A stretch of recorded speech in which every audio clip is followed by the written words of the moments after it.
I love that little intro my girl made me. I'm just gonna wait for a little while. People join in.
What's up, Brooklyn Squad? It's your girl Jay, and I'm back again with another video. So hit that subscribe button, hit that notification bell because you're not gonna want to miss the videos that I be dropping, the lives that I be dropping, and if I change the time or anything, at least that notification bell will definitely let you know. Most of all, share this video. Hit that subscribe button, and if you would like to donate to my platform, keep these lives going, I truly appreciate it. Please give your what you have, but do not give your last. Okay. Now, today is different. Today is different because we do a lot of crime on here, we expose on here, you know what I mean?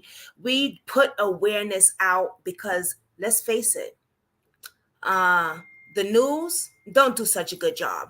And then when they go to the cops, they get told come back tomorrow, and then they don't get help at all, right? So what I do is I come on here. I don't have a problem with exposing shit, and we put awareness out there. Anything, because all victims matter and their family matters too. This is a different case. This is not a missing case, but this is even every case is deep. Every case is special, and y'all know that. Those that have been rocking with me for a hot minute, y'all know how sincere I am with cases, and I don't play. You know what I'm saying? Like we're gonna get the story out. This is deep, like all, but different. I met this young lady on TikTok, Tickety Talk, and she has people that I've spoken to, subs. They're like, "Oh yeah, I've been watching her for like a year." So she puts her videos out. She don't be playing because something traumatic happened to her. Something traumatic. Not only her kids. She has kids. You know what I'm saying? And when I have put out a little bit of the video of it, I put a wife fighting for her husband's life. A wife and a mother fighting for her husband's life. And that's a truly exactly what she is doing. She is fighting. To this day, she's still fighting. So we're going to hear her story. Put your guard armor on, and let's get going. Let's get going. Hey, pretty lady. Hey, how are you? How are you? We're How okay. are you? Um, Welcome to Brooklyn Squad Real Life Drama. Thank you. I appreciate this, getting this story out here. It needs to be, Yes. it really does. Also, yeah, don't forget to hit the thumbs up button. Wow. When I first seen a little bit of your story, it was like a few months ago. I just seen a little bit. I was going like back and forth, looking, just a little something. And then I was like, oh, wait a minute. I saw a picture of your husband. And then I saw a picture, a video of some marks on him. And then I kept watching. I was like, oh, this is deep. Like, this is different for this channel, because we usually do like missing people, trafficking, and things like that. But all victims matter. All cases matter. You know, a lot of people like to use high profile cases. You know what I mean? Mm-mm. Every case matters. And we want to hear your story. And I'm so sorry for what you're going through. And just let you know you're not alone. You don't have to do this alone. Thank you. I appreciate that. Okay. Let's start at 2015 just because we need to. 2015, my godson came out and said that he was sexually assaulted by my brother-in-law. We call KK. Mm-hmm. And then nothing was done at all. The mom pretty much just made it about herself, but she never actually did anything because the case was cold when I called 8 years later. So because of that, it kind of looked like maybe nothing had happened and maybe, mom had lied about it or whatever. And so nobody protected their children. So by 2015, my son had already been a victim. I just didn't know until recent. Okay, so now we're going to go to 2019 is when KK gets arrested for sexually assaulting his stepson. Numerous times, using fear and much more. When that came out, I was like, wait a minute. Like, what about my godson? Let's not forget about my godson. So I called the police and I started talking to them. And they told me that the case had been cold.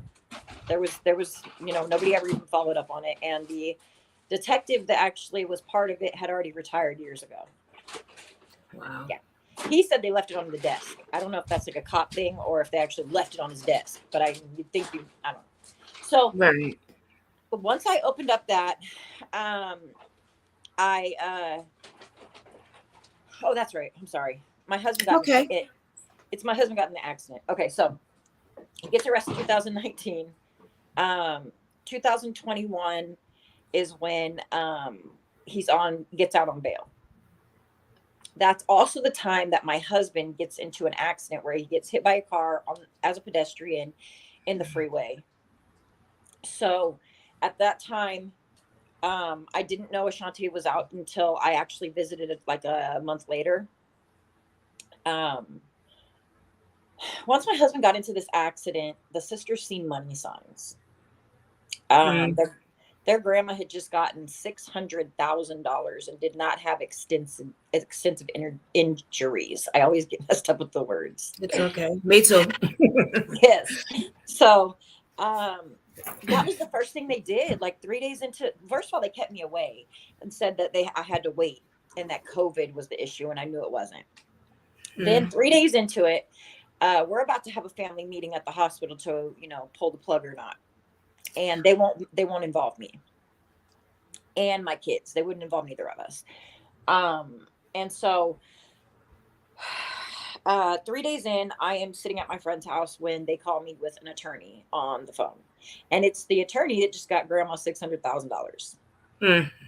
And this is how he does it. He says, hi, I just called because you guys are going to be millionaires. You and your kids are going to be millionaires. We just need all their information. And I'm like, what? Wow. Not like, why are we talking about this right now? I don't give a shit about money. If you're not helping me get next to my husband, I don't even know why we're talking. You know what I mean? Like, I thought that's what you were calling for. I thought we had something going. So, then I wasn't going with the family. I was going against the family. Now, this is what these people tried to tell me. They said that the attorney was so that Iman could get the best care and the best medical coverage. Like it was just going to happen right then. You know what I'm saying? Right. And I'm like, no, like this is not real. Like these people cannot be this dumb, So I called. That was the Iman's father's side of the family, the sisters and them. I called Iman's mother's side of the family because I forgot to mention that he'd had a stroke a month prior to this. I keep forgetting that part. And that's who had him, and that's who was getting him his medical and coverage and all that the month prior. And so I called them and said, hey, didn't you guys already sign up for all that? Because if not, he wanted me to do it. We had already talked about it. So that's how I knew Auntie did it. And they were like, yeah, we already signed him up. Well, then somehow those two families that never met, mind you, come together and go against, never met ever, come against me because none of them know me. You know what I'm saying? They've never even met our children.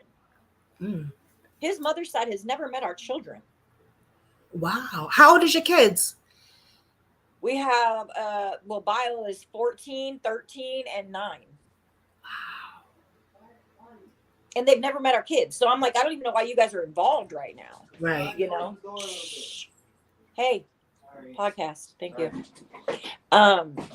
If I had a room, I'd be in it, but I don't have It's one. okay. It's okay. You good. You good. They good. Okay. No problem. Okay. So, mother's side. Oh, so now they keep keeping me away, and that's for until May 16th. Iman came off of the vent and was able to speak, and he wanted me. And he wanted me there immediately. So I FaceTimed a nurse that was in the room at the time that we were talking, along with his sister, Lorene, where they all said that I could come and be with Iman. And she even put it in the doctor's notes that Iman had asked for me and that she had said it was okay and talked to everybody. It's in the notes. Is that the video that he's in the hospital laying in the bed and you're like FaceTiming him? He starts to cry. That's that's after. And that's when you say you right there, he knew you was by his side. I played the video. That's why I'm asking. Yeah, that's right after what I'm talking about now. Okay. So, because there was more, because they made me cancel like 2 or 3 plane tickets. They would say I could come when they were with Iman, and then they'd be like, "Oh, he hates you. He doesn't want to see you. He just wants his kids, and his kids can't come, so you shouldn't come." It was the weirdest shit I'd ever seen in my life. It was like they were his baby mamas or something. You know, it's like you're not his sisters. Right. So damn shame. Yeah. So then she went home, and at midnight she texted me and said, don't cancel your plane ticket. You're not coming, pretty much. And there was nothing I could do about it. But I did. I called everybody in that freaking hospital and told them that I know what these laws are and I know what my husband's rights are. And you're going to go by it. You're going to abide by it, or I'm going to take y'all down. Like, I don't care, Right. So they finally allowed me to come May. Oh, wait. Yeah. I'm going to talk about that video first. So May 16th. Okay. So I want to say like May 26th. I might be off on the date because my brain, but it's okay. May 26th, we get on that FaceTime that you're talking about. And this is after they've told me twice I can't come, and that yet Iman knows that I'm supposed to be coming. So he thinks I'm backing out. Oh, okay. Wow. So now, because you got to remember, me and Iman were separated right then. We were still talking, but I'm trying to get him help for rehab, because he was bad. Real bad. Let's go back a little bit. So Iman was needed rehab. Yes. Okay. Iman needed rehab. So you guys were separated. Yeah, our children were very fearful of him, and I didn't want them to go through that. So I left. Okay. So the time that you guys were separated is that he got into that hit by that car? So we separated for 3 years, still talking, still going down there and visiting and stuff like that. But some of the kids refused because he was still at active addiction. And he would go in and out of the rehabs. You feel me? Like he'd be there and then relapsed. And so I was there once too, so no judgment here. Oh, no, my channel, they even know it, so it's all good. Yeah, no. I don't mind sharing it because I feel like I think people can really learn from our stuff. Really, I do, because not many people can pull the family together like we did and as strong as we are. You know what I mean? And so it's like, look at what we've been through, Yeah. So we don't mind it. We all understand that the news is getting involved. We know our life's about to be broadcasted, and we don't care. We're not ashamed of any of it. We're actually proud of it, That's right, girl. So, yeah, because I mean, that's right. Please, I wouldn't be where I'm at. Okay, so so then you see him crying. And that's because he's finally like, like you can just tell he can't talk well. And so he's just like crying because he just wants to tell me so much, but he's got aphasia, which means his words are messed up and he can't say them all the correct ways. And so he just gives up sometimes at that point because he hadn't had any help, with talking. he was brain injury because of the accident. Yes, and also the stroke had caused him to have vision loss. Okay. Yeah. Yeah, and that, let me back up for a minute. So his mother's side, when he had the stroke, are the ones that took him in to their home in the Bay Area. They then said that he was drinking again, and they took him from the Bay Area to Sacramento and put him in a hotel for one night. Mm-hmm. But they lied to me though. They said it. They told him it was for 2 weeks, but yet he only accepted one night. I'm sorry, that's not true. He was an addict. He's Mm. not going to just accept one night. You're lying. You know what I'm saying? Right. That didn't even make sense. He's Right. homeless. Where else is he going to Right. go? He's not going Boom. to do that. Right. Come on. Mm-hmm. So, anyways, they take him down there knowing that he can't see, and they put him in a hotel, and he has no car or anything, and they just leave him there. So Iman gets on the bus, probably because it wasn't the light rail where he was at. I went to the hotel. He got on the bus, and then he got to the light rail. When he got to the light rail, he must have rode it to where his storage would have been across the way from the freeway, because like the light rail is in between the fast lane going this way and the fast lane going this way. You feel me? So it's like right in between, and there's Gotcha. not any barrier really. There's just a little tiny cement barrier like this. So I think that if they would have got out my way, we would have realized that Iman had a medical emergency that day. I don't believe he was just trying to cross, because it says on that video, you'll see me pointing, the one where it says 600,000, then it shows the Mm-hmm. others. Yeah, you'll see me pointing, and it says man was leaning on the barrier. Seconds later, my husband was hit.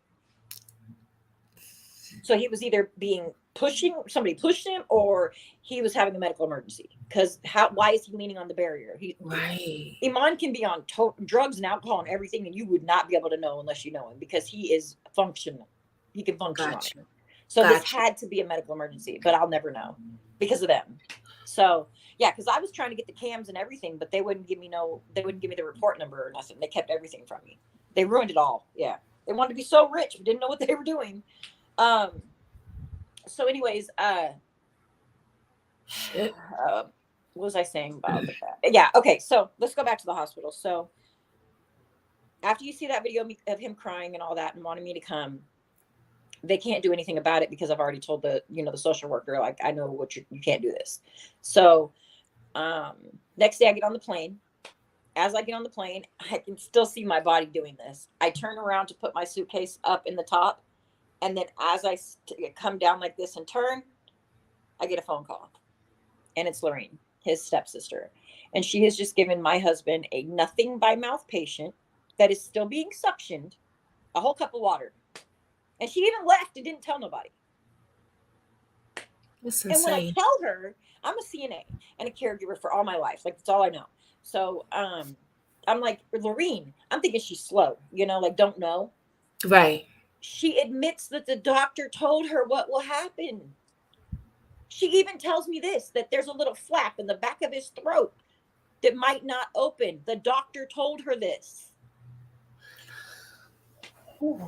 So she knew that this man has just come out of a coma, brain dead, and you give him a damn cup of water? Because he She wanted it. trying That to was her kill him? excuse. Yes, I think so. At the time, I didn't think that. I just thought, I don't think I was thinking anything. I was so like, it was unbelievable what was happening around me, I guess is what I'm trying to say. It was just like, is this real?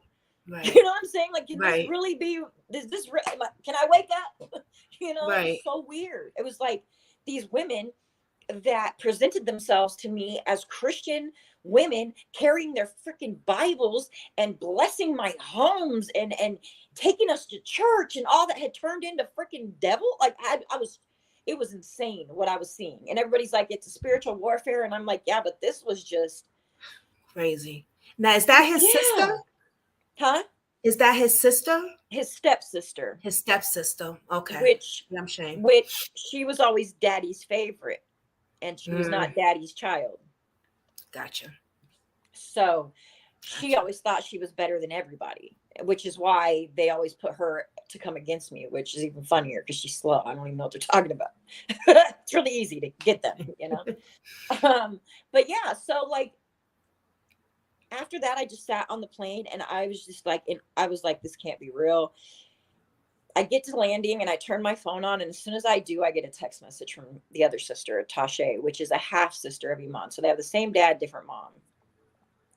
And she tells me that I can't come to the hospital when I land, because social work already left and they're not going to let me see him tonight.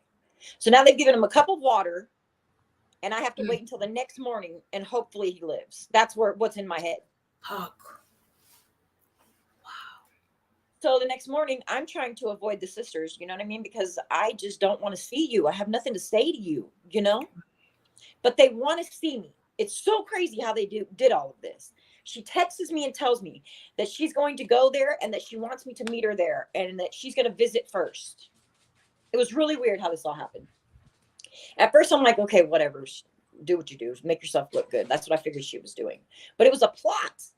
She went to the hospital. She told Iman that I was against KK. And I didn't even know he was out yet. Can you tell us who's KK?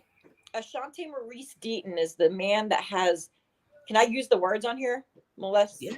Okay. Allegedly. Sexually assaulted. Right. Okay. Yeah, children.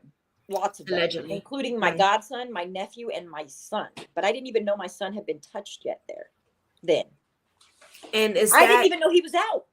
All right, so wait, KK, is that your husband's brother or half brother, or half brother? Okay, gotcha. Same dad, different mom. Iman's mom died at 9, when he was 9, and he was forced to the family. Jesus. Because his auntie said that he was acting out too much and needed to be beat into submission. So she gave him to his dad. And that he did. He got beat every day. Every day he said he got beat with like extension cords, 2x4s. He used to show me shit in the garage all the time. Oh yeah, my dad used to hit me with this. My dad used to hit me with that. Aww.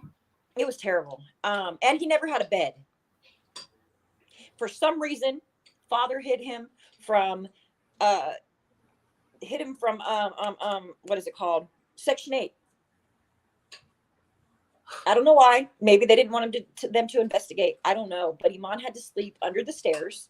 You know, just like a place under there, no door, with no freaking blankets, no nothing barely. He just had just this little tiny blanket that he would cover up with, which is sad because he does it now too. And wow, he was treated like a stepchild when he was actually his son, his first son. When he got into that home, KK, Tasha, and Lorene were already a family with daddy. He was just forced in. So he was being abused as a child also. Oh yeah, every day. And the system, wow. All right, we're going to get into the system part, but go ahead. They didn't protect him at all. Matter of fact, he ran away. He walked away at 15, should I say, because they never went and looked for him. They didn't want him. And the stepmom, which is Tasha's mom, KK's mom, and Lorene's mom, she's as old as Iman, damn near, and me. So she was a child when his daddy was, and so it makes it even more clear now when he used to tell me, "Oh yeah, I could F her if I wanted to." He used to tell me that when we were together back in the day. I'm like, "Why would you say that?" Because he was traumatized. PTSD. Yeah, and he used it in he instead of crying out, because most Black men are taught that they can't cry, Right. Yeah. And so instead of that, it turned to anger, and it made our relationship crazy. And the addiction, I've never had an addiction, and I can't stand it. Like my whole, everybody around me had it. You know what I'm saying? So when Iman started, it was just like, oh my God, like this can't be real. Gotcha. Yeah. Anyway, okay. So where was I? Oh yeah. So, I told her, just text me when you're getting ready to leave. So she texts me when she's getting ready to leave, and she waits for me to get there. So as she comes out the hospital and we meet, she gives me this hug. And then with this hand, she puts it in my face, and it's KK on the phone. Yeah. And she says, "Say hi to KK." That's what she said to me. Knowing that I know that he was, we had conversations once he got arrested. And I told him, I said, you guys cannot keep condoning this. Like this is crazy. Yes, I get it. Like I felt bad for him for a long time because he was a victim as well. But y'all didn't get him no help.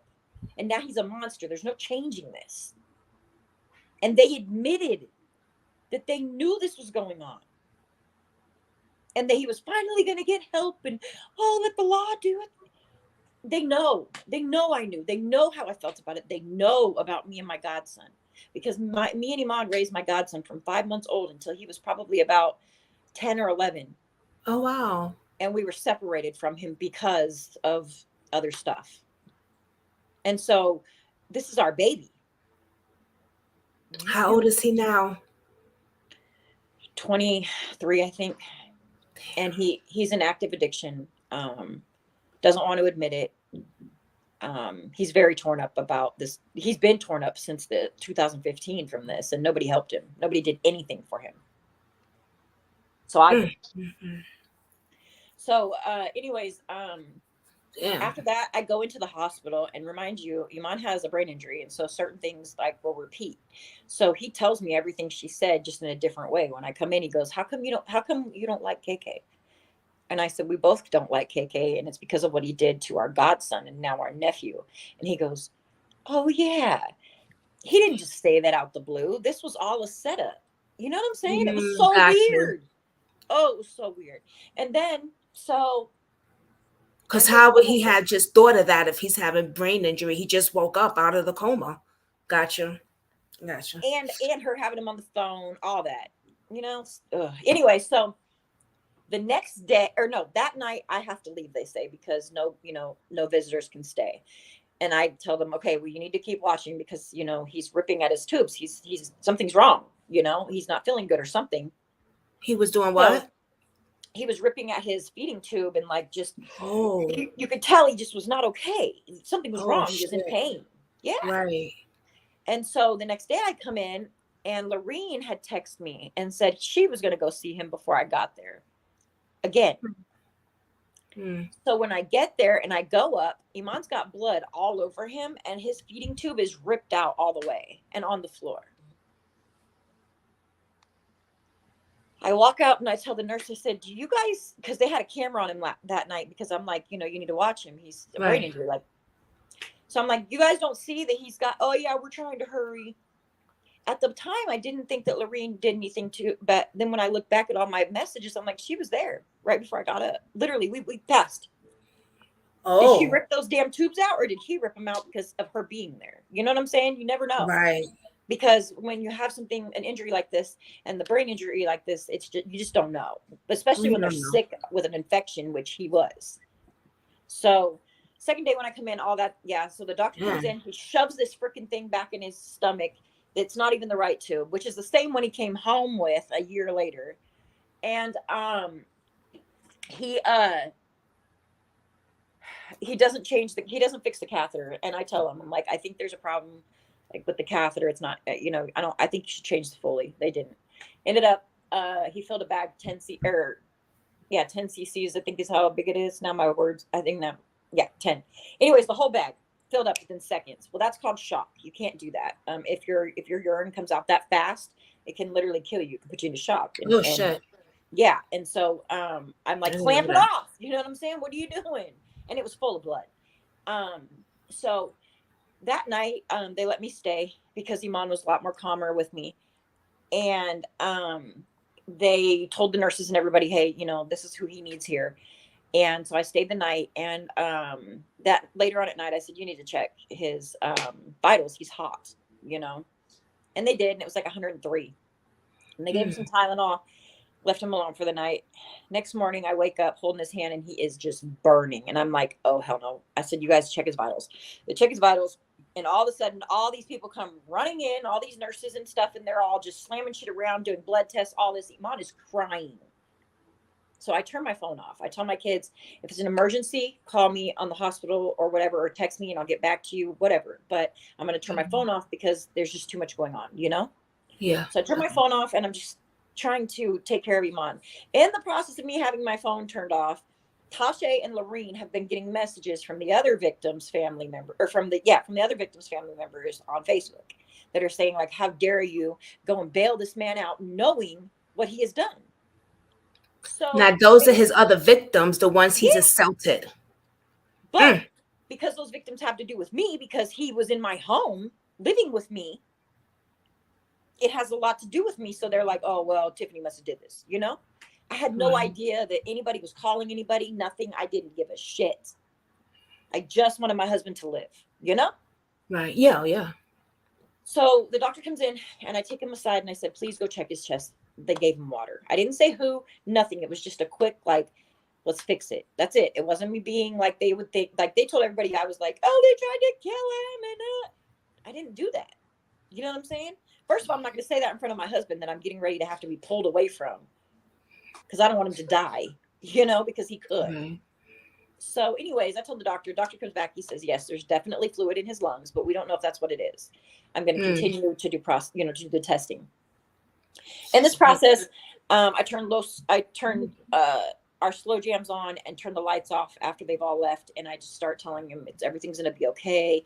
I start telling him about how we have waterfalls out here in Washington that I can't wait for him to see. And like, you know, just telling him like how we have property out here. Once my godparents pass away, all of that is ours, and the mountains, just all kinds of shit. And they come in with a phone or no, they come in and they tell us that we have to FaceTime Tasha. That we have to. Iman has no choice. And we're like, what the fuck? So I'm like, well, whatever. Go with the flow. She tells him I have to leave. And that Lorene's going to come up for the last 30 minutes. Now, mind you, I'm staying the night now. I sleep over. Right. Which you should have been staying the night at the hospital. They should have been having you there. That's insane. He woke up to nobody when he came off life support. Do you know how lonely that can be? Like, and he was in active addiction before this. And so this is what was in his head was that he deserved everything he was getting, but damn, did he want his family here right now, meaning me and his children. Right. And he thought we were staying away from him because he did wrong by being in addiction. He thought we had finally said, nope, bye, we give up. Because of that. And it was so sad. I'm like, why would you do this to somebody? Now, the family was in charge of his his care before you took him.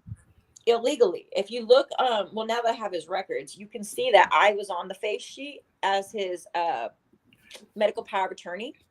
But then the sister said, oh no, she's got a restraining order against him, and they just kept that, or they just took their word for it. And so they gave somebody else the position without Iman's approval. Yeah. This is Mercy San Juan in Carmichael, California, and I'm taking everybody down. Everybody down. Now, this is, let me see, hold on. No, this is not the nursing home yet. This is the hospital. Yes, okay. This is where yeah. Okay.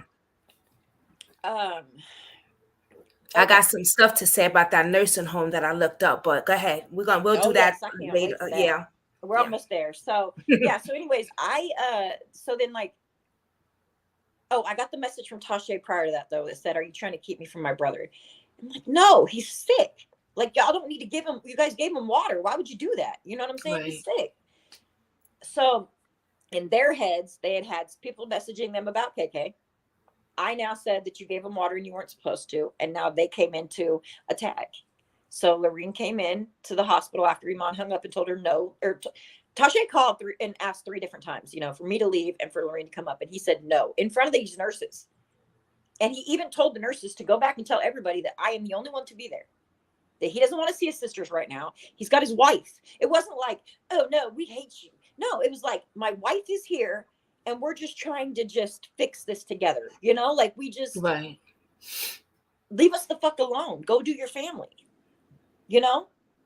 Like you always do. How long have you been with your husband? I know, but just for them to. Since we were 16 years old, and we are now, well, he's 42. No, he's about to be 43 and I'm about to be 42. Look at that.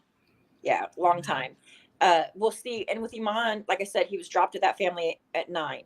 He took off at 15 to a neighbor's house to live. That's how close it was. They didn't give a shit. And then at 16 is when we met.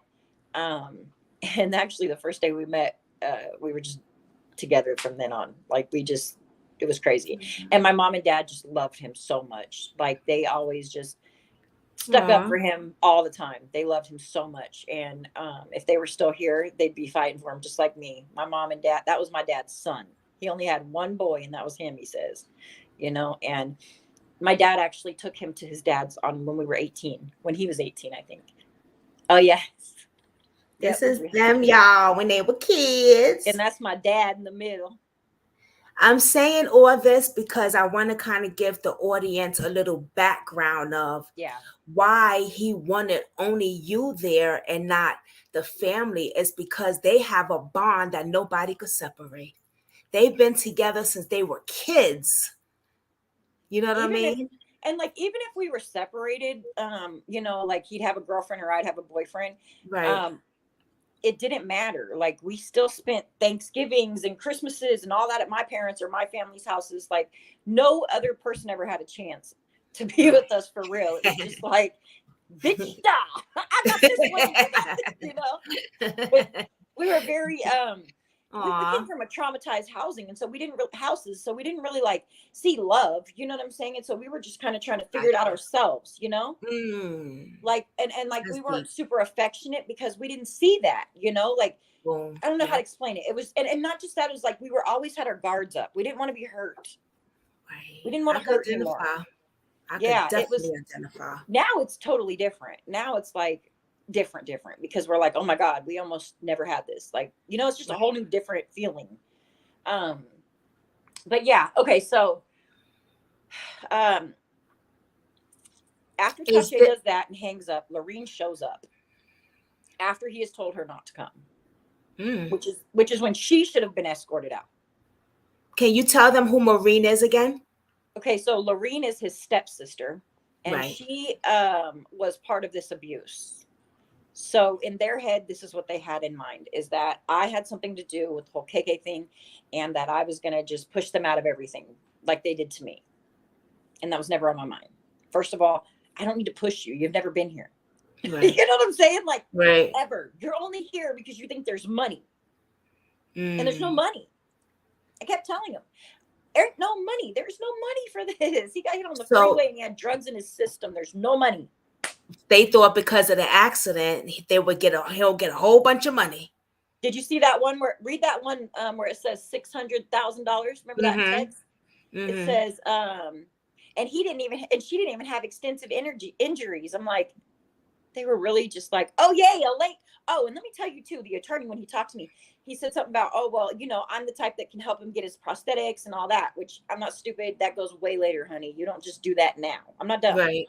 So I said, I thought he couldn't have a prosthetic. They said that his leg was cut wrong. He goes, this is what he did. He went like this. Oh, that's so good. That's even more money. What? I was so offended. And when I told them Wow. how offended I was, they were like, yeah, well, me too. But you didn't even ask us. We would have like paid for the retainer and everything. I said, but you're not understanding. If I sign for shit like this, and me and Iman are responsible, not you. You're not responsible for any of this. I'm not signing for shit. It's all about the money. Yep, it really was. And it was terrifying because their grandpa, they're fighting over money right now in the whole family because grandpa died and has inheritance. And they've been fighting that for 4 years against all the sisters are fighting for each other for the money. And they got a little bit of each or something. It just made them all just act different. Money is just some people. It really is the root of all evil for some people. It is. It You know, is. it's like when I get money, or if I would have ever gotten money like they do, I'd be helping other people. You know what I'm saying? And with them, they're just like, oh yeah, we get to get the Louis bag and the this and the that, and you're like, Mm-hmm. but then what? Like, you're on. Then next week you're on freaking selling off your other goods because you don't have no money. It's always right. It's always about an image. They always want to look bigger than they are, and it's just sickening. It really is. But I didn't see it like that before. I really looked up to these girls, even though they were younger. I really, I think that's why it hurt so much. It's like I looked up to them as far as like I felt like they were more godly than me, and like I needed to be that. You know what I mean? Yeah, yeah, I feel you. But When, okay, when so did Iman go to the nursing home? yeah, that's what we're going to talk about. Okay, so after they had me removed, I stayed there overnight. There was a big drama, and I left. And then 5 days later, maybe 4 to 5, 6 days. But June 5th, he was taken to Windsor Elm Haven in Stockton, California, where the first time we got to talk to him on FaceTime was the last time that we got to talk to him on FaceTime. And Oh, Iman was telling me, help, I need help. And he kept turning his phone, and it was Tasha in the window. Yeah, I have it on record. I have it on video. Oh, wait, I can show it on here, huh? yeah. Hold up. So he was telling you help. Yeah, because Tasha's husband's family was working there Oh, they work at the nursing home. at the Stockton one. And so when Iman was talking, when you'll see in the videos, if I can find it in a minute, you'll see in the videos where Iman is talking and saying, I thought he said, I'm just talking when he was talking, but if you rewind it back, you can hear him say, they're talking. And then you hear Tasha at the window talking to somebody. He's telling me as much as he can that she has people there and that he's in trouble. That's why he kept saying, help, I need help. And I kept saying, like, for you, like you're there, you're getting help. Is that what I mean, I was terrified. I'm like, what do you mean? And he shows me in the window, and Tasha's got her phone like this, and she's got this song playing hella loud so that I can't hear him, but you can still hear him. So he was basically telling you he's getting abused there. He's being neglected. Yeah. Allegedly. And so I sent the police for a welfare check, so that I would have also a paper trail. And he was able to take him away from his sister. And he said once he did, he could visibly see he was scared. And he said once he took him away from his sister, that he told him that he wants to be able to speak to me and his children. And I said, okay, well, can you let the facility know that? He said he did. I then messaged the facility on email so that I have paper trail saying, okay, well, now you've had a welfare check. Now this has all happened. What are you going to do about it? Because you're abusing him. Right. And they would not let him call me again for, I think it was 2 months. 2 months. While he was there, I have a video of Tasha and Lorene laying on top of him. I want you to understand. That looked weird. You seen that? Yeah, that looked kind of weird. Want to know why she did it? I was all over the internet going crazy. I'm talking, I was crying. I'm talking just a mess, because I just needed everybody to just help me, like somehow let them know that we're watching. Don't kill my baby, Right. And so, I have the video right here, matter of fact. Yeah.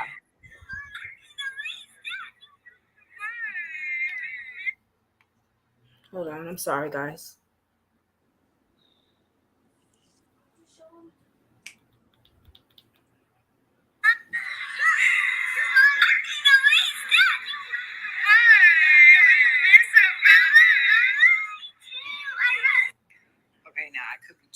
That looked so weird. Now, is that the sister? Yeah, and you'll hear the kids say, Lorene, stop, because she's laying on top of Uncle Iman. Why was she doing that? Tell you what. At first, it looked like, she wants to hug him. It was because I made a video. I'm going to try to find it. I made a video, and it said that he needed me there, that he doesn't like doctors, that he doesn't like anybody else to touch him but me.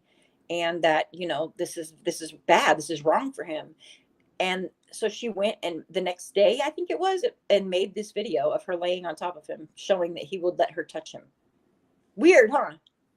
It's very weird. Was really she weird. Abusing him, allegedly?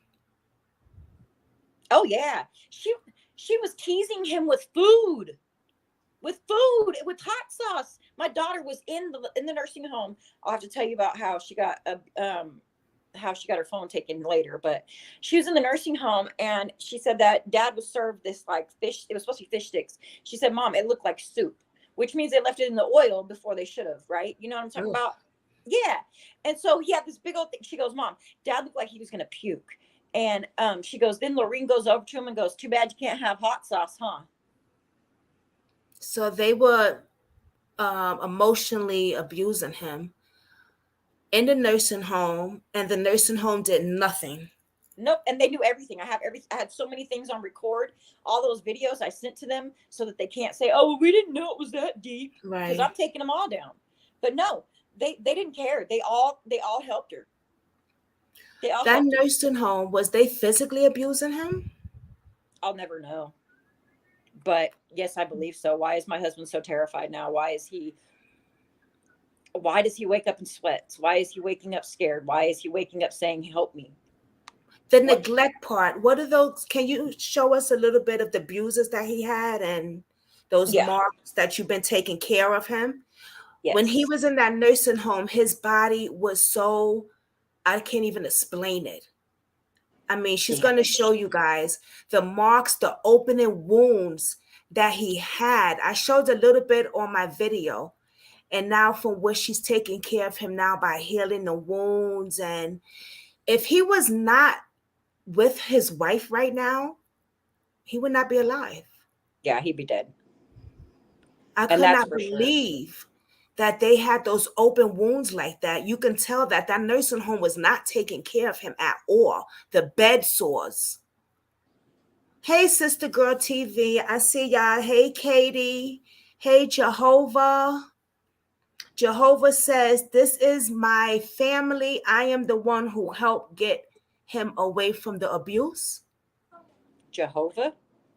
That's her name. Oh, Sahova. Right here. Let me send it to you on your thing. Oops, hold on. What's the matter, babe? Right there. You see it on the screen? Oh, hey, Crystal. Yeah, that's who Iman used to live with. After, like, when I had to separate from him, they took him in for me to try and help him as well. Okay. And that's like his sister, Crystal is. Aw. Hey, Chris. Oh, her name is Crystal. Okay. Yeah. One thing about me, Crystal, don't mind. I fucked up when it comes to saying names correctly. Okay. Nope. So I'm just showing love. So don't mind me if I say Crystal for sister. Listen, it looked like Jehovah. Your name's Crystal. Hi, It does. Crystal. It definitely does. I Hey, should have Crystal. known, but Welcome I to wasn't Whooping thinking. Squad. I'm almost to the injuries. I have so much evidence in here. I have to always like, oh my Yeah, god. she has a lot, guys. And I just want to show, I want her to show y'all compared to where he was and where Well, and he's at also I want to show now. this too. I don't know if I showed you this or not, but look how. Oh wait, look how much you can see his bones. That's his back. That's his back? Yeah, look how skinny he was. You could see his hips and his spine and everything. Jesus. And I want you to understand that he was almost 300 pounds and he's 6'3". He is now well, he was when he come home at 150. What happened? They was definitely not taking care of him in that nursing home. Mm-mm. And At I all. had seen some reviews about that, but I want her to show you what she's going to show you. And then I'm going to read some of the reviews that people have said about Windsor. What's that? What's the name of it? Windsor Elm Haven. Windsor El Haven Care Center Yep. in Stockton, California. Yeah, they have a there was a lady that reached out to me from about Windsor Elm Haven. She said that her father or her mother was abused there and died. Another woman said her son was dropped on his head and they didn't tell anybody and therefore he died from that. One person said their dad was dead for 24 hours and nobody knew. Oh my God. 24 hours means that they did not one check They ever. did not one check. So while you're looking for that, Yeah, I'll I read know. some of Sorry, the there's reviews. One person says, and this is 2 years ago, do not send your loved ones here unless you want them to die quickly. It was weird to see my dad super alert communicating with us and cleaned up when they admitted him to the hospital and several times at St. Joseph Hospital. But every time, let me see. With the hospital time, St. Joseph Hospital. But every time he would get back to the place at Elm Haven, he was always drowsy. His hygiene was poor. His skin was scaly, like they didn't bathe him for months during the lockdown. He just didn't look healthy living there. I had let them know recently to look at other places for him to live because I tell you something is up there. A week later, he died. Wow. Yep, Wow. I believe it. Okay, I found them. Here we go. So Okay. this is was his foot. Was his foot. We can't see. Okay, there we go. Oh my God. So that right there is his ankle. This part is his heel, the Oh, big huge bruise up here. That's because he was returned, never positioned, and definitely not pulled up from the bed, like from the bottom of the bed. This was his ulcer on the back of his sacrum, which is his tailbone. Oops. oh my God. Wow. And so I'm Oh, going to go get the bandage because I want you guys to understand how big this was. Hold on. okay. How long was he in there? We're gonna find out now, sister girl. Do y'all see that? How long was he in the nursing home? That's how big it was. Wow. How long was he in He was in there? the nursing home from June 5th until February 14th, 2022. Wait till I From tell you June the other 5th. part of this in a minute, too. Okay, From so June they 5th also to broke his leg. February. They broke his other leg that he had left. They also let all of the muscles die, and so he can never walk again. Oh my God. Y'all, do y'all see Before he was this? able to walk with a prosthetic, but he can't get a prosthetic no more because they let it die. All his muscles die. There's nothing left. Oh my Nothing. God. And just like to show you guys how dry my husband's skin was, I've got to show you this picture. See how dry they left Oh, that? we can't see it. Put a little more. Okay. Oh wow. How dry that is? You look Oh, at no, that's this, not y'all. even a He was bathing or a not. lotion. Oh, this nursing home let her down. The family let It her gets worse. down. Well, it gets worse. So Iman was actually medically being discharged 2 months after he was in this nursing home, but they would not release him to us. So the sisters were going to take him home and get money off of him, but I think they realized that they fucked up with me. Excuse my language. Because I told him I'd have the police there every day, play with me. So they refused to take Iman home, and they were going to put Iman in a boarding care home. And that was their plan until I got my court order February 14th, 2022, and pulled up and got my man home. That's And when he right. got in the car, you could smell that he was had infection. And his feeding tube was full of like this black mold. Also, I want to make, when I was at the hospital with Iman, he had physical therapy, and they did not know he could talk, but he could talk when I was there. And so they made sure they made notes of that. But while I was there, he had to have a certain brace on him, and it was supposed to be on there for a long time, at least 7 months. And then we would check again to see how he was doing. And that was to help him with his abs, like, to keep his strength in his stomach, so this is what it looked like that he was supposed to have on. It also has like a neck brace to it and holds that well. So it's kind of like helping you with your posture is what it is. And Okay. it helps you to not lose that muscle, right? Because you have to have that muscle to sit up. Right. If you look at every single video, every single picture, every single anything they've ever taken, he's never had it on, and he cannot sit up on his own. My husband was crawling through the nursing home. The ombudsman told me that my husband was crawling to exits, and by the time I got him home, he can't sit up. My husband has worked out every day since I've known him, and prior to that, every day, twice a day, if not more, because sometimes he just has fun doing push-ups. And they took all that away. They killed it all. All of his muscle gone. When he came home, his muscle, you could hold it in your hand. It just flopped. It was terrible. They gave him no therapy. This is what he was supposed to be in the nursing home for, I thought. Physical Right. therapy he never had, not once. He never had speech. He never had occupational. They never taught him to eat, nothing. And so they would put the food there, and he wouldn't eat it, and they'd just throw it away. And then my husband just wasted away. And you know what he This is told me? abuse. He said, I just wanted to die. I just wanted to be done. Like it was, he didn't have anybody left. He thought he was just stuck this way. And you know what he thought? He said he thought he had ended up in jail and that he was in the infirmary, which is why he was being so abused, because he didn't That's have, how bad like, it was.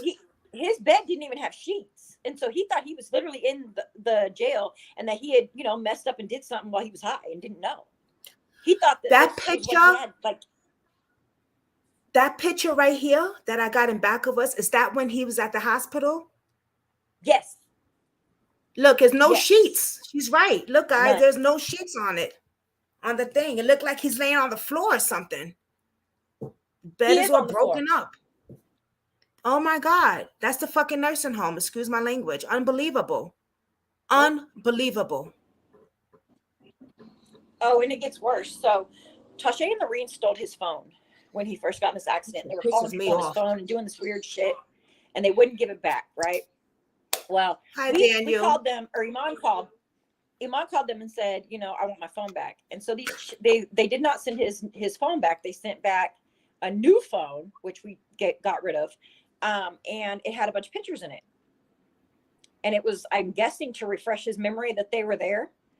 But when I started looking at the pictures, I realized he's on the floor still. They're taking pictures of him on the floor. This is horrible. And he's sitting up. And he's sitting up on his own. Now he can't even sit up. Also, you'll see in videos where, on my page, where they tell him that that I'm keeping his kids from him, and so he starts crying. They videoed this themselves and tell him that I'm just this big monster. And they tell him to make a video to me saying he doesn't want nothing to do with me and only wants his kids. And they do it and they send it to my children, not me. Wow. And you can see the fear in Iman's eyes and the heartbreak that they are making him say this. You can just see that he is just like, why is this happening? That's a shame. And that's a damn shame.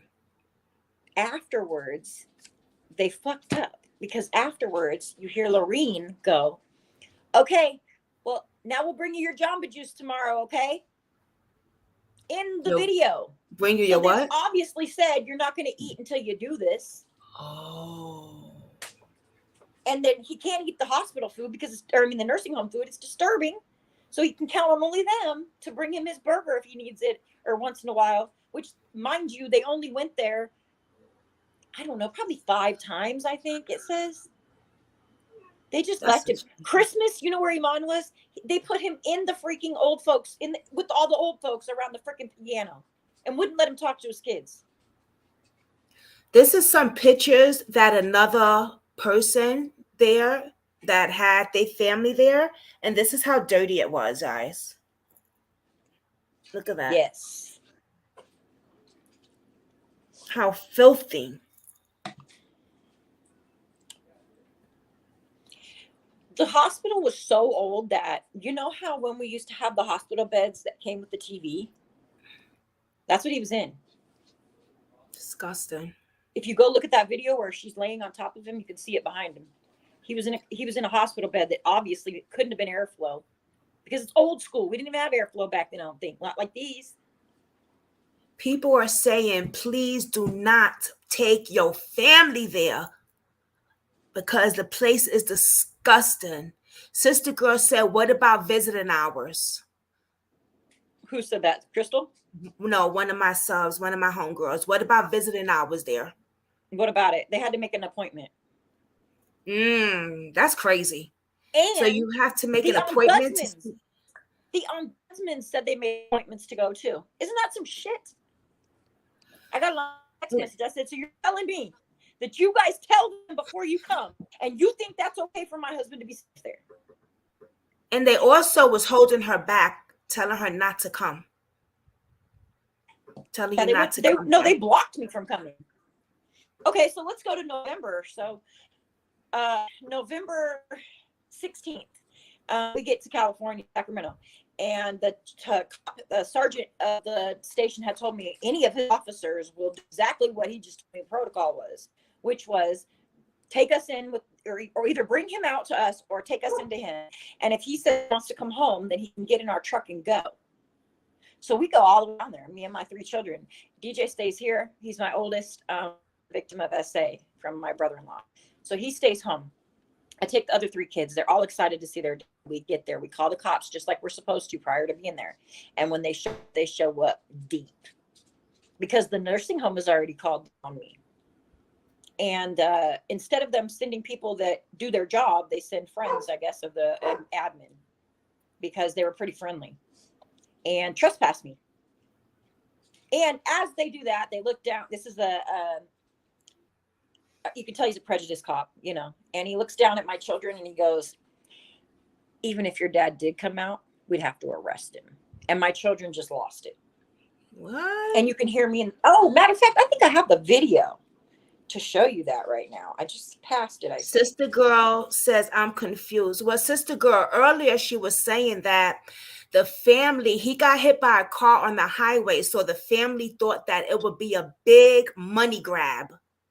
You know what I mean? So they held him against her will, tortured him, abused him in the hospital and in the nursing home. They refused to let her come to the nursing home and the hospital because they was trying to hold her back because they said, this is money. We can get money from his accident. But they were wrong. She said this in the beginning of the video. Why would they call the cops on you, they said? Oh, because I was blowing everything up. I was trying to get close to my husband. I was telling him everything that they're missing, everything that they were doing against the law. This is how nursing homes work. If you look at any other case, you will hear them say that they trespass the family, okay? And that they always say if they move somebody or whatever, because they moved Iman. So if they move somebody, they say that it is an emergency because somebody's put their place in jeopardy. It's always like that. Instead of this family just wants to be around their loved one and you're kidnapping them, you know? Right. These nursing homes have way too much power that they're not supposed to have. She was not his legal wife at the time. No. They wanted to know that. Now she is. A lot of, now she is. Yeah, May 9th, 2022. We were like, never again. All right, so this is what happened when we went down there. Go ahead. It's not a picture. As far as things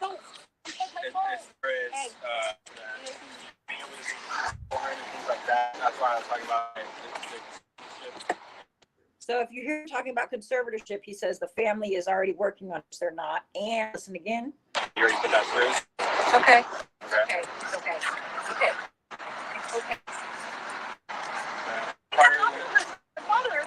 My partner went in, he talked to a lot of different employees, was able to see him, was able to make, obviously, the assumption that there's not any physical abuse going on. However, he does have only no bail warrant, so even if he were to get out of here, then he would come with us. What? I don't know, I have to, on our... That's not like you gotta put him in jail? Well, people, just because there's just doesn't see them out of jail. It's okay. You know. It's a constitution. Okay. Any other questions for me? It's okay. It's okay. Hey, it's okay. It's okay. It's over. Okay. It's okay. It's okay. I promise. Okay. I'm so sorry. I'm so sorry. I'm so sorry. I can't think. I'm so sorry.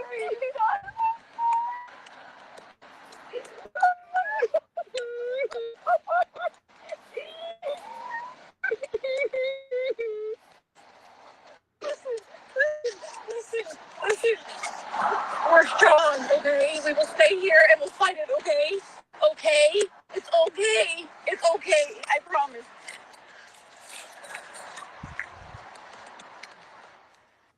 Why would the cops tell little kids that? I hate when they do shit like that. And he knew that he couldn't take him in on it anyway, which is why he said he didn't know why. Because I already knew why. He had missed a DUI class, but he was on life support, so they couldn't have took him anyway. You know what I'm saying? Right. But I already knew that when I said, oh, under what charges? And he said, I don't know, come on, man. Yes, you do. How you gonna tell me you don't know? Then how do you know he's charged? Got any charges? Like, how do you know he's supposed to be arrested? You know, he was just a prick Wow. all the way around. He ended up being really friendly with the people. I am in the process of getting those body cams so that we can see what happened on the inside for sure. But I'm having a hard time because I think they're trying to cover up. What they don't Like understand is that I always. have it all. I have record myself too. You know, they don't know that part probably, but I do. I just want the inside part. I want to know how friendly these people were because they came out and told me that these people have power of attorney. I said, okay, well, did they show you proof? He says, no. Then how do you know they got power of attorney? They don't have it. I know they don't. Then I said, he says, well, about the conservatorship. I said, I can call right now and tell you they don't. All you have to do is call and say, hey, does this person have conservatorship? No? Cool. Boom. You know, I've been doing it every day. So they didn't even get any proof or nothing. So we'll see if I get the tapes or not. But I know it is being investigated probably because I turned everything in. I'm talking attorney general, whatever would listen because he was dying. Literally, I had personal. That's how I got that picture. I had somebody on the inside, and they were sneaking him candy for us because he wasn't eating. That's how I got that picture, and I knew he was sick. You could tell. Daniel says tough conversation. Yeah, but there's a lot more to this, Daniel. Like KK. Let's talk about KK a little bit. Okay. KK, aka Ashante Maurice Deaton, is a child sexual assault offender, and he's been doing it for years. And let me just tell you how this started. I guess me and Iman have been together since we were 16. So in my 20s, is when Iman's father died. Mind you, I'd only met him twice. No, 3 times. And once he was in he was in a nursing home. His family put him there. He was married, or he was together, or married, I guess, with Tasha, Lorene, and KK's mother. Okay. She took off on him and married and got with somebody else. But she took off on him and the children. She never came back for the kids or nothing. And it was for years. As soon as the dad went to the nursing home, she moved into the home and took Section 8 over with her new husband before he was even dead. And KK was living there with his father. He was the only one left living there. And he didn't want to be with that guy that was there. And so she kicked him out. It was like, either, you stay here with him or you don't. You don't get to have your place back, pretty much. And legally, the Section 8 went to KK. But he was only 16. So mom jumped in and was able, that's how she did it. Okay. So these people have been in this game for a minute, as you can see. So then I took KK into my home. He had never known what an Easter basket was. He never, had no Christmas stockings, none of that. And I did. And so I took him in as my son. And I gave him everything. I treated him like my kid. I spoiled the shit out of him. I let him do shit that I wouldn't let other kids do, like, having different electronics on at the same time. And I did that because I thought he had to feel shitty from his mom. You know what I'm saying? That's just who I am. And so I would take him to football. I would take him to, he got into homeschooling. I took him to homeschool every day. Like, he was my kid.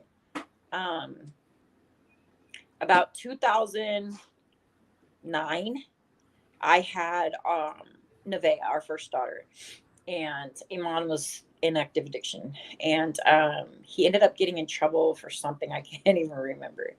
And he was on ankle. Well, anyway, he got taken. He got caught with friends over at our house, which you can't do that. So he got taken back to jail. And here I was stuck with KK and the kids. Well, KK was online, and he was messaging old men to come and pick him up and take him places. Wow. By this time, he was 18, I think. Anyways, I wasn't going to stand for it. Like, no, you're not doing this. First of all, your brother's not even here. I'm pregnant with Momo, and I got a 6-week-old, and I got a son, you know what I'm saying, that's 5 or 6 at this time. No, we're not doing this. He continued to disrespect my house and do that. And so I called his mother and said, I don't know what you want to do, but you're going to come get him. So she came and got him. And he stayed with her for a little bit, but then he kind of ventured back to me, and I just felt once again, it's like, you know, he needed a mom. So I was doing a daycare then. Okay. My godson, my goddaughters, and sometimes kids down the street. KK used to play Hot Wheels with them and stuff like that. And I just thought that it's because he never got to be a kid, you know? Like I just thought, Right. and the kids always told me, or the other family members told me that, you know, he was a little slow, but he's not. That was just part of their game, I guess. So 2012, maybe? No, 2010, 11. Yeah, 11 or 12.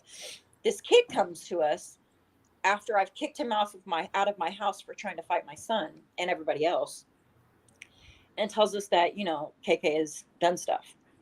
Well, at that time, this kid was a real big troublemaker and all of that, and KK just pushed it off, and KK's mom pushed it off as, you know, this kid was lying. And back then I was naive. I didn't know. I was working. I was trying to. I was fucked up. My mom and dad had just died on me at like a year apart. Mm. So did my. I was just in robot mode. You know, like just trying to survive every day, just make it to bedtime. Um, and I think that's what happened is that I didn't. I should have looked further into it. Anyway, his mom, the kid that he had come out was from his church. So his mom was very well knowing the family, you know, the grandma that he was at church with and stuff. Um, and she just disappeared. They both did. They never came up over again. They never called. They never said there was a problem. Nothing. And KK's mom just told us that it was a lie and that, you know, it was because he was mad that I kicked him off the out of my house, like from playing. And I just took it like that because these people are Christians and they're, you know, like I was very Right. blind. I was blinded. And I was working a lot, and I was pregnant, and I no, Just going through stuff. yeah. Life. So living the fast lane all the time, you know. Um, Iman got in trouble once and had my house raided. You know, it was just always a freaking fast lane, and I was just like, I just wanted peace, you know. Anyway, so after that, we separated from KK for a while, and then I Hold on ended for up one moving minute. in. Hold on. I never usually interrupt, but That's okay. Daniel, I see your comments and I'm going to get to it because I think there's a little bit of confusion there. Um, yeah, I don't know what's wrong with you guys today. You guys never usually act like this. Oh, it might be his family pretending to be somebody. So don't stress. No, Okay. it's one of my subs. Oh, okay. I was like, just saying.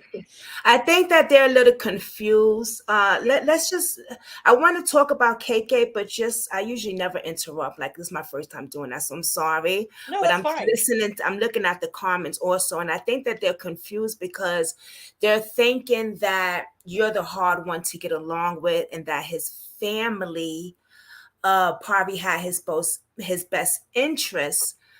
Because Daniel says it would be okay, because Daniel says he's a nurse. Okay, she's a caregiver too. I just want to go back a little bit. Okay, let's just go back because I think there's some confusion, and I don't want people to leave here thinking you're the bad guy or thinking some Right. confusion. Okay. It feels the family is argumentative and disturbance. I invite them to stay out too. She wasn't the one that was argumentative. It was his family chose to keep him away from her in the hospital and in the nursing home because they figured that they would get a big check from his car accident, from him getting hit by a car on the highway. The reason Daniel did get hit by a car is because from his stroke, he had caught blind. He was half blind on one side. Both. They put on both sides, Peripheral.